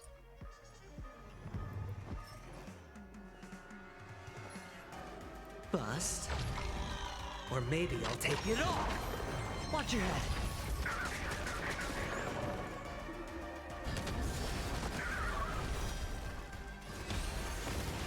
Mana burst. This should finish it. Doing 400k almost with that ult. I failed. Just like how I failed in life. This is a fitting end for a traitor. The performing arts had given you so much pain, Miss Note. Why did you choose to remain on Penacony's stage after leaving your prison? Because I still remember how the rough prisoners fell silent and the crying children smiled whenever I started to sing. Those small moments made me feel free, even in that iron cage. But Penacony has changed. After so many Amber eras, it's become almost unrecognizable. And now, I am locked in this newly forged prison. Anyway, it's time to end this. A servant who betrayed their master has no right to exist. Then, as you wish. With the Fancy first time? command spell, I return your name to you. On behalf of Penacony, Asna. Asna. Even if they have trademarked your name and stripped you of everything, that does not make you an unknown failure. Alright. Hold your head high, Mother of Iris. With the second command spell, I return to you the testament of your existence as a heroic spirit. Your She's gonna death use them was all. what made singers and artists This kind of realize reminds the me of the need whole to reclaim Waver their freedom and Velvet dignity for merchants. moment You are not with his some forgotten Skandar in Fate shadow. Zero. You are the founder of the Iris family, one of the 5 major lineages of Penacony. That's why you chose to borrow that name, isn't it? A figure shaped by your students and friends, by Maven and the Watchmaker, Miss Note, the one who sang freely in Dreamville. Miss Note, yeah.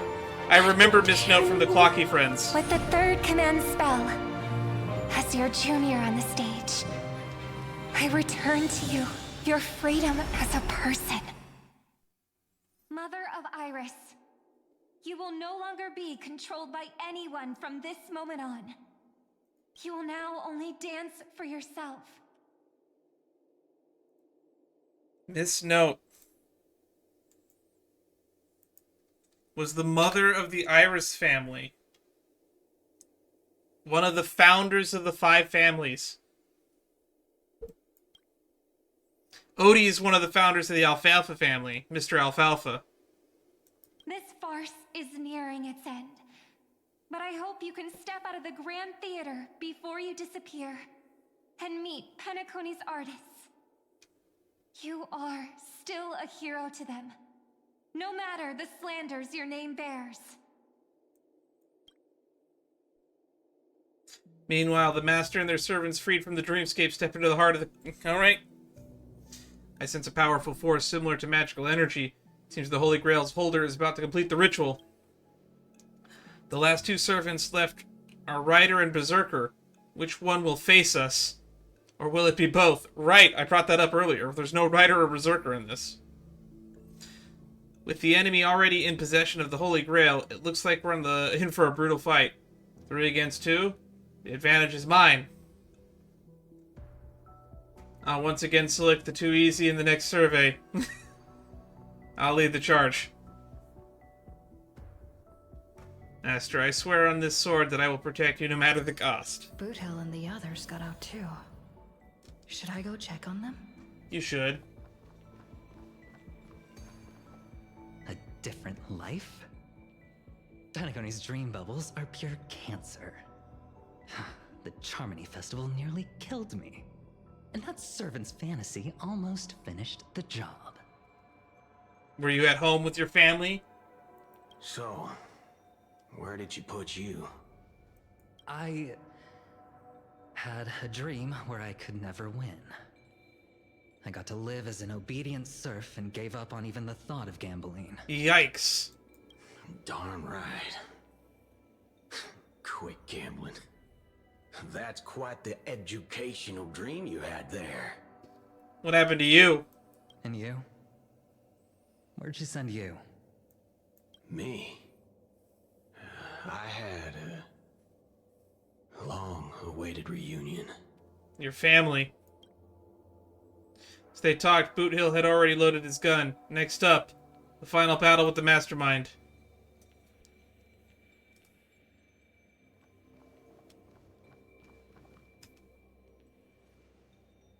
Yo, if it isn't the first heroic spirit to get trapped in a reality marble. Didn't you use those long legs of yours well enough? This is the first thing I hear after I got out? Darn it, my head's killing me. Feels like I've been through a long and thrilling adventure. Not sure why, but I think my enemies all had their fish heads on their necks. I don't even know what that means. That must be like an old Irish turn of phrase I'm not familiar with. With enemies on the way, the 2 servants were more than ready to fight.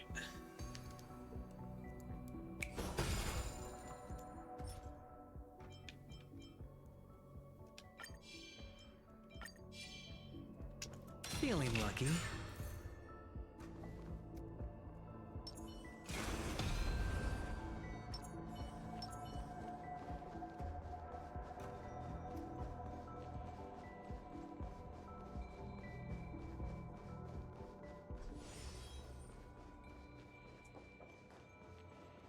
There he is, old Odie. Old Odie Alfalfa. Like Lady Osner's failed. What a shame. She was just one step away from tearing the flame of dreams off the servants and tossing them into the Holy Grail as fuel. But that's the business world for you. No matter how capable your collaborator is, you gotta handle the most critical parts yourself. Oh, fudgehead. It's time to tell us what kind of stinking pie you're cooking up with this Holy Grail war. You practically have one foot in the grave. Don't tell me that you're going to wish for immortality. Oh, I've lived for 10 Ember eras already. As long as I give the word, my medical team can squeeze a few more years out of these old bones. I know you're trying to crush your business rivals. I heard there's some bad blood between you and my master.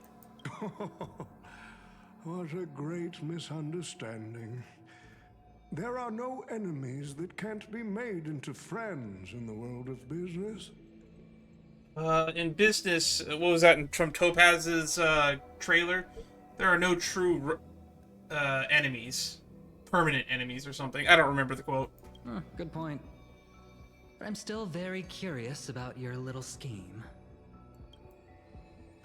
Mr. Odie, surely you wouldn't be like the mages I know, willing to forsake both life and humanity just to reach the root of all things. Yeah, that's the Akasha thingy we talked about a long time ago. That's what a lot of people are trying to use the Grail for. Miss, what you're talking about is something only the Genius Society would obsessively chase after. Speaking of which, how come they didn't get an invite to this shindig? And put in the comments, which Genius Society member do you think would have actually shown up to participate in the Grail War? I think maybe Skrullum. You know what? I want to say Steven. This could have been our opportunity to meet Steven, and I feel really disappointed that we still haven't met Steven. Ruan May, maybe. What's your real reason then? It couldn't possibly be for money, could it? I've been very clear about this from the start. The Charmony Festival met a hasty wrap. And Penacony needs a fresh economic boost. We need to create a business venture that will grab everyone's attention. He wants a spectacle. A holy grail that grants wishes is just the golden goose we need. If this ritual works, then Penacony will own a glorious show to keep the money rolling in for 10 more Ember Eras. A carnival that even the Charmony Festival can't compete with. A carnival phantasm, some might say. Even if I do have some personal objectives in this first ever Penacony Holy Grail War, that's none of your concern. Why don't you just ask the Holy Grail for cash?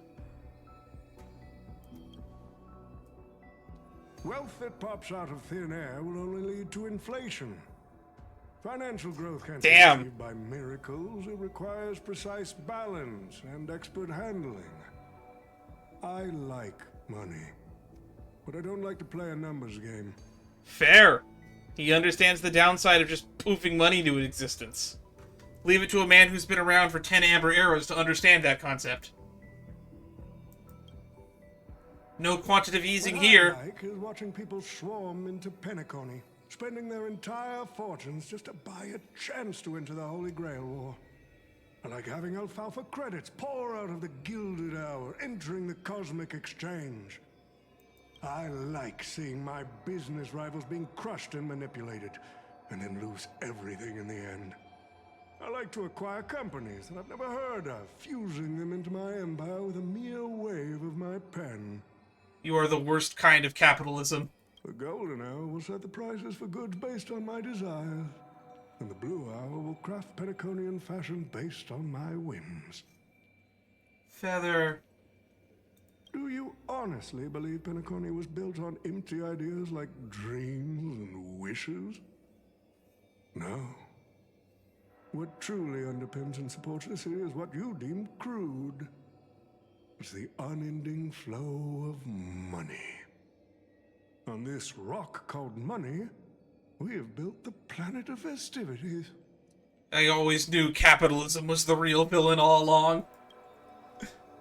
No matter what your plans may be, there can only be one victor in the Holy Grail War. Your actions in this farce have already placed every servant squarely against you. Now we stand together before you, a shrewd merchant.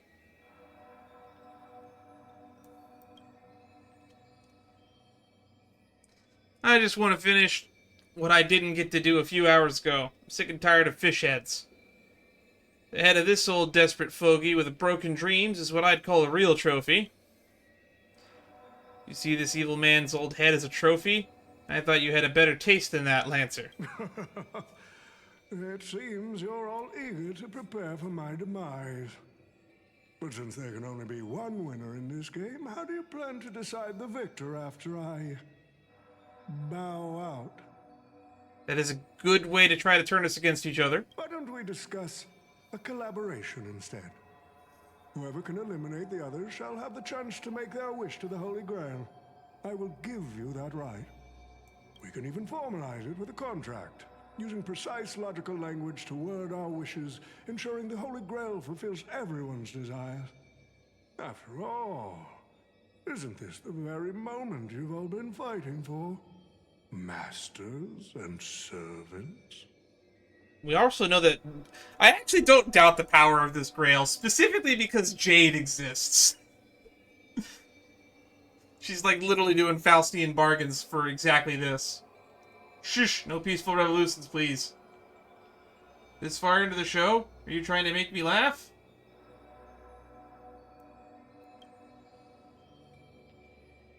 The Holy Grail that sullies everyone's wishes is just a counterfeit for us to smash to pieces.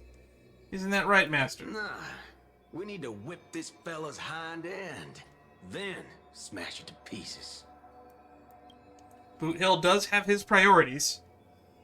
Our opinions rarely align, but I'm fond of this idea. What do you think, Mr. Aventurine? It's nice to play as the hero of justice now and then, isn't it? Well, I've already been the scapegoat once today, so I'll pass this opportunity to Mr. Odie. Well, actually, there's still one more ally Mr. Odie could probably count on that all of you may have forgotten about. Skott! Where are you? Where is my Skott of justice? My master, it seems I won't be able to claim the Holy Grail for you. I trust your choice. We made this choice together. I must thank Miss Note's dream for showing me the truth. What truly matters is not the ending, but the journey we've taken to chase something, and to deliver it from a destruction. I don't need the Holy Grail. The wishes I did not fulfill will end here. If you are all so keen to make me your enemy, I suppose I'll have to become the final challenge on this variety show. The rules said a master is supposed to summon a historical figure as their servant to enter the Holy Grail War, but who should I summon? This question has haunted me for quite some time. How about Brother Hanu? Should I get the washed-up director I sponsored? Or the legendary star whose name I purchased? No, they are not worthy of being my servant. That's when a thought crossed my mind. Why not summon myself? A person who's still standing strong after 10 amber eras of business intrigue. That's actually terrifying. I didn't think of that. Oh no. He's playing 10D chess over here. I used myself as the catalyst. I wanted to see how the business magnate Oti reflected in the history of Penacony would respond to my call as a servant. I wanted to see how people truly view me in history. And have you got your answer? Berserker? Or, are you Rider?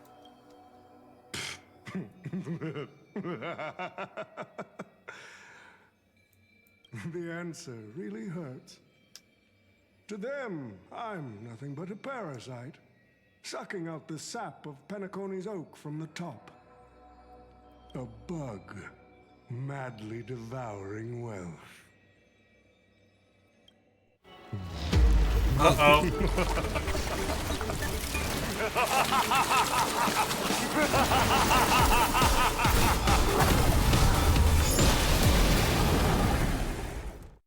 So he is the swarm.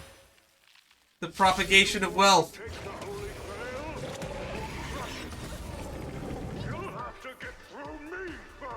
He is Berserker, the money-grubbing parasite. The person we've been talking to was old Odie's servant all along? Interesting. Harmony and unison.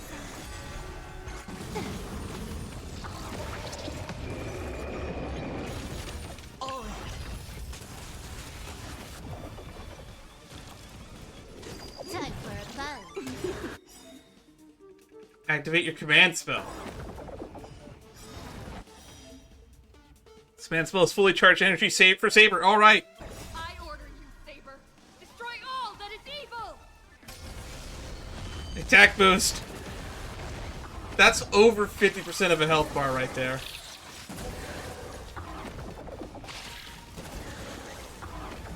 This combat needs optimizing.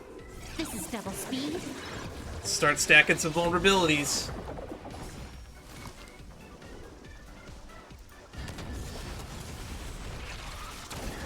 That's enough energy to get her an extra turn, right?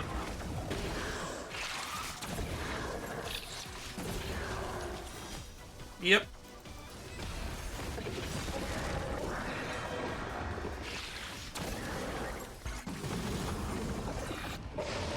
Letting the servant meet us while you stay safely behind it. We must break through the Holy Grail and lose this war, the attrition against the pests. I'll leave the bug extermination to you. Kings are good at facing down entire armies on their own, aren't they?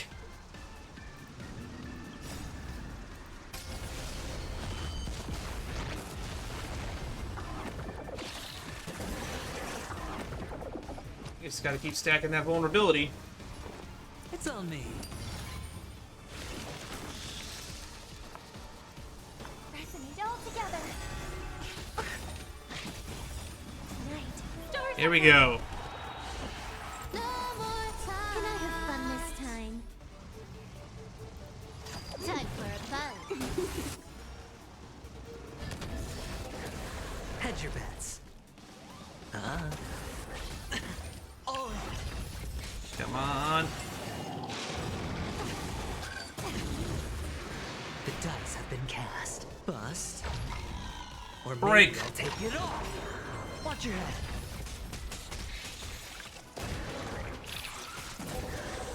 I don't think we even need to use the command seals personally. But this should just end the fight, though. Yeah, it's just like over 60% of his health in one hit.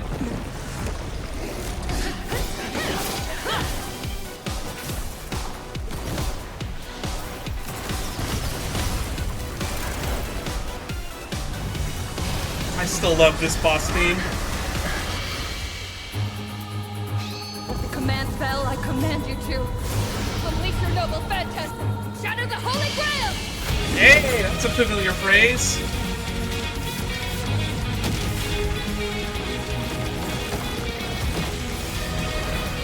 Excalibur!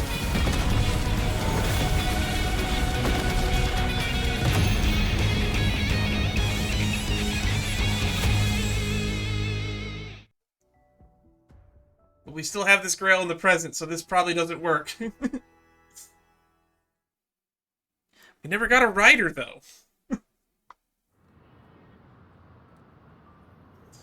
It's finally over. Is this grand theater ever gonna see a day of peace? I'm starting to feel bad for the Bloodhounds and the Dreamweavers. Me too. No need to feel bad for a heritage building insured with hundreds of different policies. Old Odie would never allow himself to lose a single coin over that. So he dragged everyone into this Holy Grail war while hiding in the shadows, and none of you are gonna make him pay for it? Make him pay for our emotional damage. Unfortunately, no master was harmed in the making of this show. Even if we tried to hold him accountable, he'd probably just brush it off with his usual tricks. The best legal team money can buy, and sky-high compensation. Actually, Skott got shot in the butt. And I fear the Holy Grail War has already given him returns far beyond what he's put into it. Man, televising this event was genius. And the fact that he summoned himself is just 200 IQ move. The silver lining is that this little spectacle will serve as the perfect excuse during negotiations for Madame Jade to pry open an even bigger opportunity in Penacony. Does Skott have no rights? Do servants have no rights? So the IPC is still the final winner of it all? Mr. Scott's issues will be handled by the IPC. These Penaconian rules, stinking of money won't keep me down. Lancer, let's go take care of that old budger. Master, while I'm all in on the suggestion, time's running out. Without the Holy Grail holding us up, us servants will need to go back to where we belong. Who were you again? You leaving already? Such a shame, brother. If we ever cross paths again, I'll take you to the finest honky-tonk in the cosmos for a drink. What's a honky-tonk? Do you mean a bar? Is this what foreigners think American culture is? By the way, American culture is stealing other people's culture. Cultural appropriation is American culture. Fun fact, the whole idea of the Western American cowboy is made up. We stole it from Mexico. Just in case people didn't know that. The vaqueros.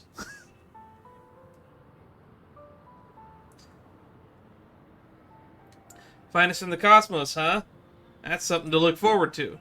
Alright, no need for a tearful farewell for us, bros. Let's not ruin a good run we've had together. Till we meet again, buddy. And you two. Seriously, why can't I ever get a proper fight with you? Is that so? I distinctly remember beating you. You know me. Just a humble archer with swords. Let's call this one another loss on me. I'm done arguing with you lot. I'm gonna take another peek at Penacony's views before leaving for good. So it seems time to say goodbye, Master. I have to admit your fashion sense could use a little work, but as a servant, I'm genuinely glad to have fought by your side in this Holy Grail war. I can still see the determined heart of a child you once were underneath all your grand speeches and extravagant flair. You know, it would feel pretty good to be the hero of justice once in a while. Let's skip the last-minute psychoanalysis, all right?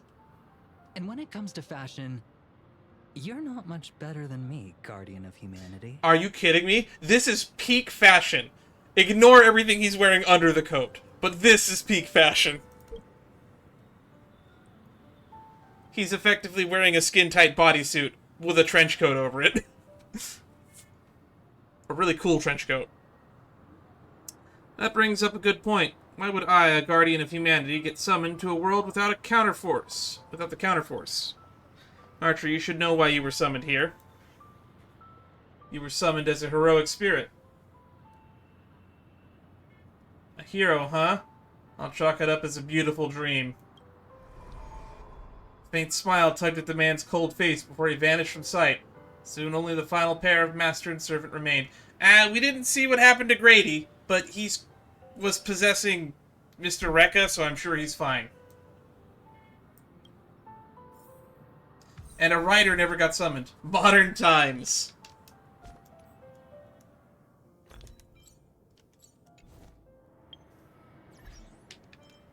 Oh, my team's been reset. Mana Burst. When a character, ally, saber uses Strike, Air, Hammer, or Wind King, consume 15 points of core resonance. Okay. Glad we got that achievement. Stars light the path ahead. Stride forth and make the simple step that anoints you as a hero. Break free from the cage of mediocrity. Modern times. Swarm devours bills, and greed corrupts miracles. Defeat the mastermind behind the Holy Grail War. We kind of really stretching the definition of that, huh? I'm glad I was summoned to the strange world and got to experience it with you. Maybe you also... should we talk about the whole Camelot planet thing again? Because you seemed very interested in that. I'm not great at farewells. Anything else you want to say to me? I saw your fears in your dream. But Master, don't be burdened by the emotions that come with being human. The fear of the unknown, the dread of loss, or the regret that you couldn't achieve. Even Heracles was just a child before becoming a hero. Darn, would have been cool to see him. Give Svarog a Heracles skin. And Clara an Ilya skin. You may not be strong enough now, but I have faith that you'll eventually become the star that illuminates the entire cosmos. Who's Heracles? Unlike you did? If my existence can occasionally light the way forward for you, that would be more than I could hope for. Master, please send my regards to the person you will become in the future. As the Lumenflux dimmed, the valiant girl knight faded, vanishing just as she had arrived. No, she arrived in a weird seal symbol and then attacking Lancer. She did not leave the way she arrived. At the same time in Dreamflux Reef, the host of the Holy Grail War is sitting elsewhere, watching the scenery with interest. Oh, are we cutting to Old Odie? The Holy Grail broke. What a shame. People have pursued it, fought for it, made sacrifices for it, and died for it. Much like they did for our own Penacony. They poured their dreams into Penacony to shape the planet into what it is today. But the question is, has Penacony ever answered their dreams? Yeah, and who was going to be summoning Ryder? We didn't get a summoner for Ryder. Look at this Memoria singularity. 10 Amber Heirs have passed. And out of those who once came here to build Penacony from the ground up, only one despicable old man is left. His friends, his enemies, they're all gone. I must confess to both of you, my wish has been granted. No matter how you see me, no matter how deeply we hated each other in the past, the Holy Grail has recognized your achievements and brought you forth as heroic spirits. Don't you think this is a rather unique reunion of old friends? It's unfortunate that Mikhail, that old rascal, couldn't be here to join us. Real shame. This event could have been an excuse for them to bring back Misha as a character and have them be relevant in the plot. It's kind of a shame that they didn't bring back Misha now that you mention it. Mr. Odie, your wish truly moves me. You were the most fascinating character, Grady. And Miss Note, you too. Miss Asna. If I didn't know you better, I'd almost be swayed by your sweet words. A reunion of old friends. No. It's just another part of your business deal. Grady, or perhaps I should now address you as Mr. Rekka, is the editing of the footage complete? That is such an important task, after all. I've cut out everything related to the participants' privacy and kept only the most thrilling parts of the Holy Grail War. It may not be an artistic masterpiece, but it should meet your commercial expectations. Ah, God, I love Mr. Rekka. When will you be playable? That'd be enough for me. You artists always aim to carve your names into art's annals no matter the cost. Too bad those who actually succeed are as rare as the winners of the Holy Grail War. I'm not like that. What else can truly measure the effort you've put in apart from cold, hard cash? The memories of former heroic spirits are also worthy compensation.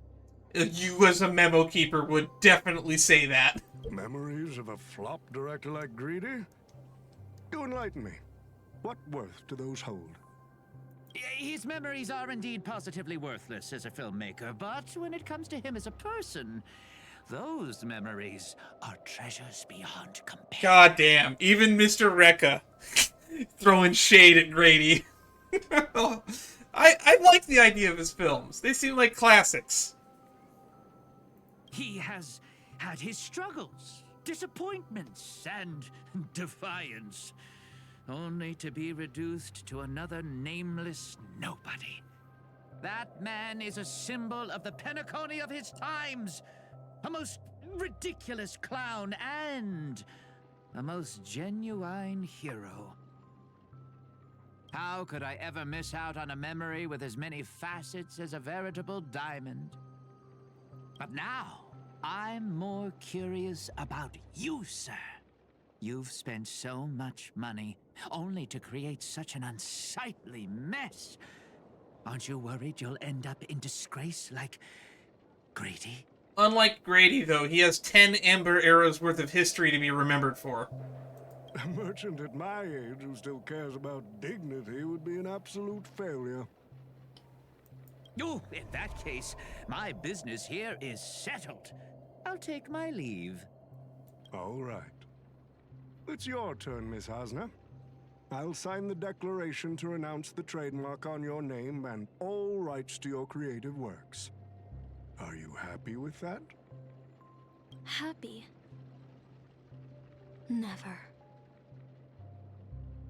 But if you don't carry it through, I'll squeeze your puny neck with every His ounce neck of actually my looks kind of strength fat compared to yours. until I disappear. I'll watch you take your last breath, even if I know it won't actually kill you. Damn. Being in the dreamscape and not being able to die kind of has its downsides, huh? Can't murder anybody, even if you really want to. Goodbye, Penacony's most successful merchant. There's something I've always wanted to say to you. So if you were the Iris's mother, who was the father? I wish you were already dead. Yikes. Man, I really think it's very interesting casting Odie as the villain, just because of who he is.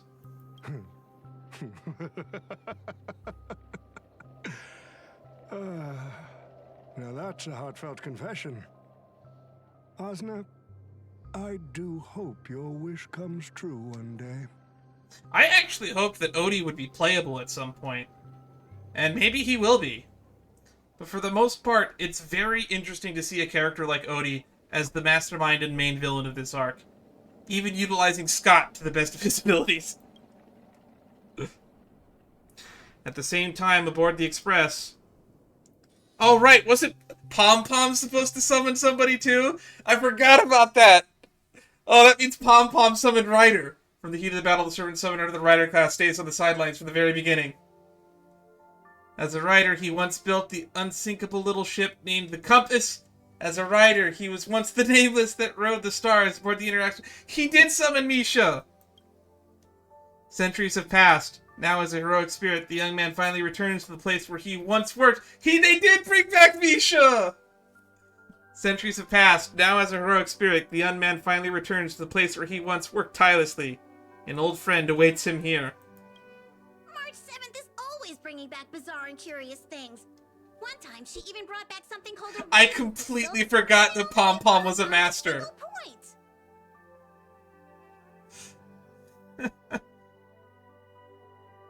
Something called a rating pistol and only gave Pom Pom a single point. Hey, that's gonna get updated under the wiki page now. Every time a new character gets to stand in front of the rating pistol, someone updates the wiki page for the rating pistol. And now Pom Pom's gonna have a rating pistol tagline on the trivia page or whatever. Also, watch out for Himiko's coffee. It's the most terrifying beverage Pom Pom's ever encountered. How bad could it be? But please don't ever tell her that to her face. That being said, I did remember that she does put dirt in it sometimes. Never mind, it's bad, it's horrible, don't eat it. Is it worse than the tea from Granholm's hometown? 100 times worse. I'd love to have a try. Misha's VA also voices Pearl, by the way, so I think we'll get to hear some... I wonder if we'll get any more cameos for the end. And that person is always dragging March 7th into trouble. Hey, no I'm not. I had such high hopes for Don Hung, but even he started to follow along now. Don Hung gets strung along. That's his fault. That's not his fault, that's our fault. You passengers are all the same. Mikhail, you're spacing out again. What's going through that head of yours?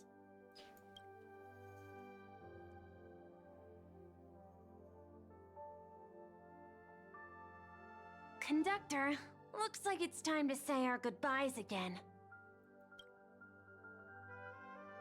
Will you be returning to the Express? Maybe.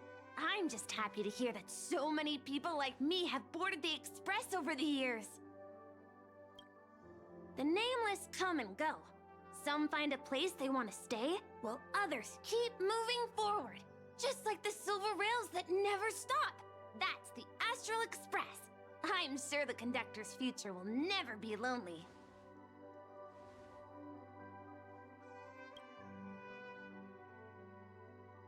I'm gonna have to watch so many videos debating whether old Odie is a bigger villain than the IPC. The Holy Grail War is coming to an end, and They're trying to paint him as a bad guy, but I kind of agree with his methods, unfortunately. He's a big capitalist asshole, though. I'm not a big fan of capitalism. I don't blame him, I blame capitalism. Mikhail, remember, whether you leave or stay, the Astral Express will always be the home of the Nameless. Pom Pom will always be here, waiting for your return. It's a deal then, conductor.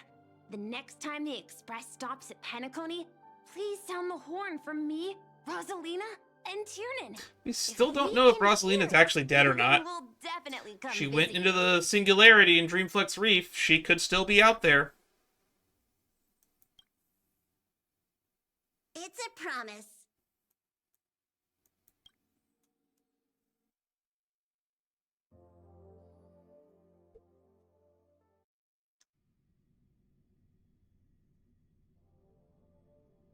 Now I wonder what Misha has to say about old Odie. I wonder if they updated his voice lines. Gather your thoughts to the present. If there really is a chance to fulfill a wish, what would yours be? Make a silent wish. You see, wishes lose their power once spoken aloud. I don't believe that bullcrap. That does sound like something you'd say. Anyway, the first Holy Grail war orchestrated by old Odie ended up being the last one. Let's hope not. But the Dream Bubble movie, co-produced by Mr. Rekka and Dr. Edward, became a huge hit. Not only did it fill up movie theaters in Epsilon, it even created a new dream-chasing trend throughout the stars. Mr. Odie and the IPC's Penacony branch made quite the fortune from it. Old Fox didn't lose a thing. He's far too shrewd. What about my appearance fee? As Mr. Adventuring guest, Odie simply brushed everything off as entertainment when questioned about placing family heads and shareholders in danger. While compensation and lawsuits are inevitable, I suspect he already knew exactly what was coming, even before the Holy Grail was activated. Now, old Odie did say he planned to give you some money, but even he thought that was too crude. So instead, he gave us the most valuable thing from this Holy Grail war. And you had Screwloom disable it. Too crude. No. Crude's good. So this is his apology. Always managing to get the most out of everything. So this is his apology? There's something inside the Holy Grail. Oh. I think this is a note for you. But Screwloom had it last. Hey, sister. Since you all look pretty busy, Mr. I Coldfeet! ended up with Hook. Big thanks to Mr. Odie for buying this rare trinket I got my hands on. Oh, my God! For this spontaneous trip. Sampo! It was Sampo's Holy Grail! I kept asking where he got it from. I should have known. I didn't really want the answer. By the way, aren't you curious what old Sampo's wish to the Holy Grail was? Message from Mr. I am indeed curious. I knew it, sis. You're still thinking about old Sampo. And I won't lie, the audience is waiting for it too. All right, folks, the show's over. But if there's anything still out there that can hear and fulfill my wish, I wish for everyone in the world to be happy, joyful, free, and have their every desire fulfilled. That's Sly Dog! Outlander King of Knights puppet, Tarnished Glory.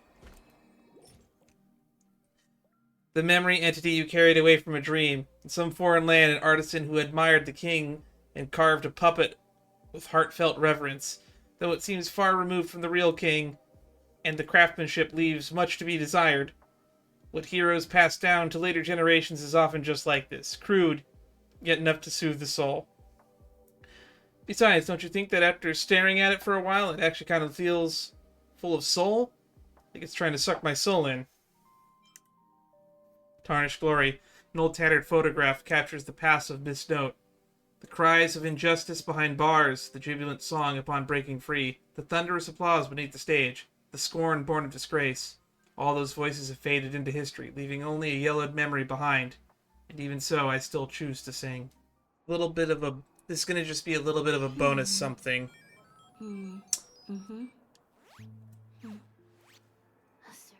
Anyway, after talking up, finishing that storyline, I feel like we should do something over here real quick. A little impromptu concert just for you. You're in for a treat. Hey, you're back. Welcome back. Can I help you with anything?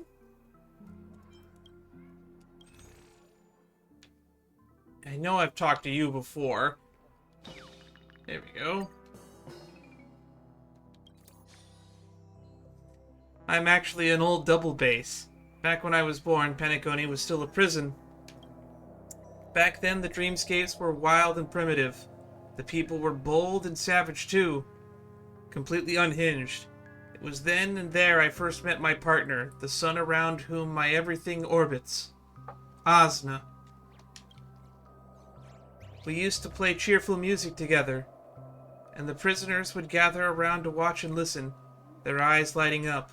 When the melody ramped up, they would cheer heartily, dancing to the rhythm of the beat. My strings would reverberate with her voice throughout the sky and the primordial dreamscape, echoing in the brilliant starlight. Those days may have just been the happiest that I've ever had in all my years.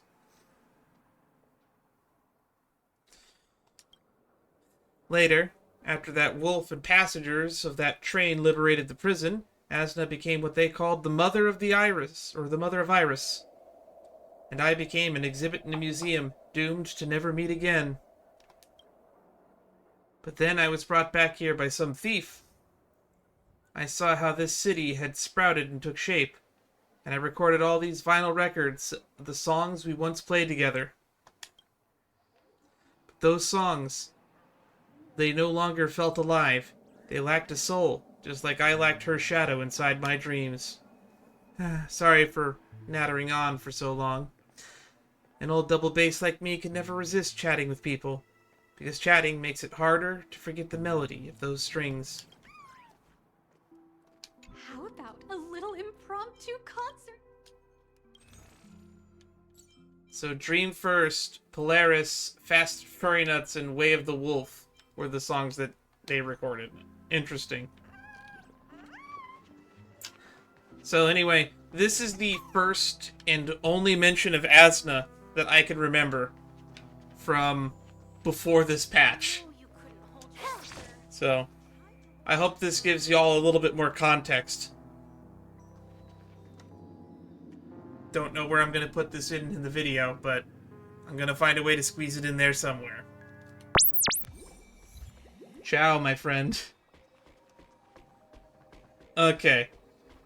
Oh, and there's Lancer standing with the real Grail, which is for the combat event that follows afterwards. So, this has been, indeed, a very colorful, very fun story that I did actually enjoy. Was it perfect? No. But boy, was it great. But boy, was it good. I really enjoyed it. It would have been nice to have the characters voiced.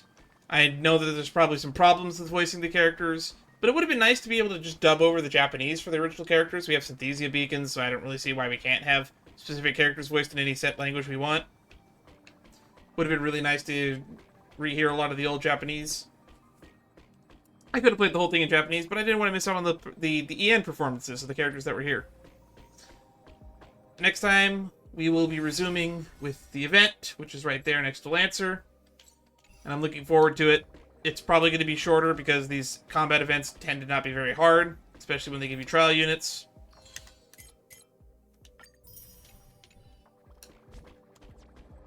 But if you want to see more content like this in the future, the best way to do that would be to follow me on Discord.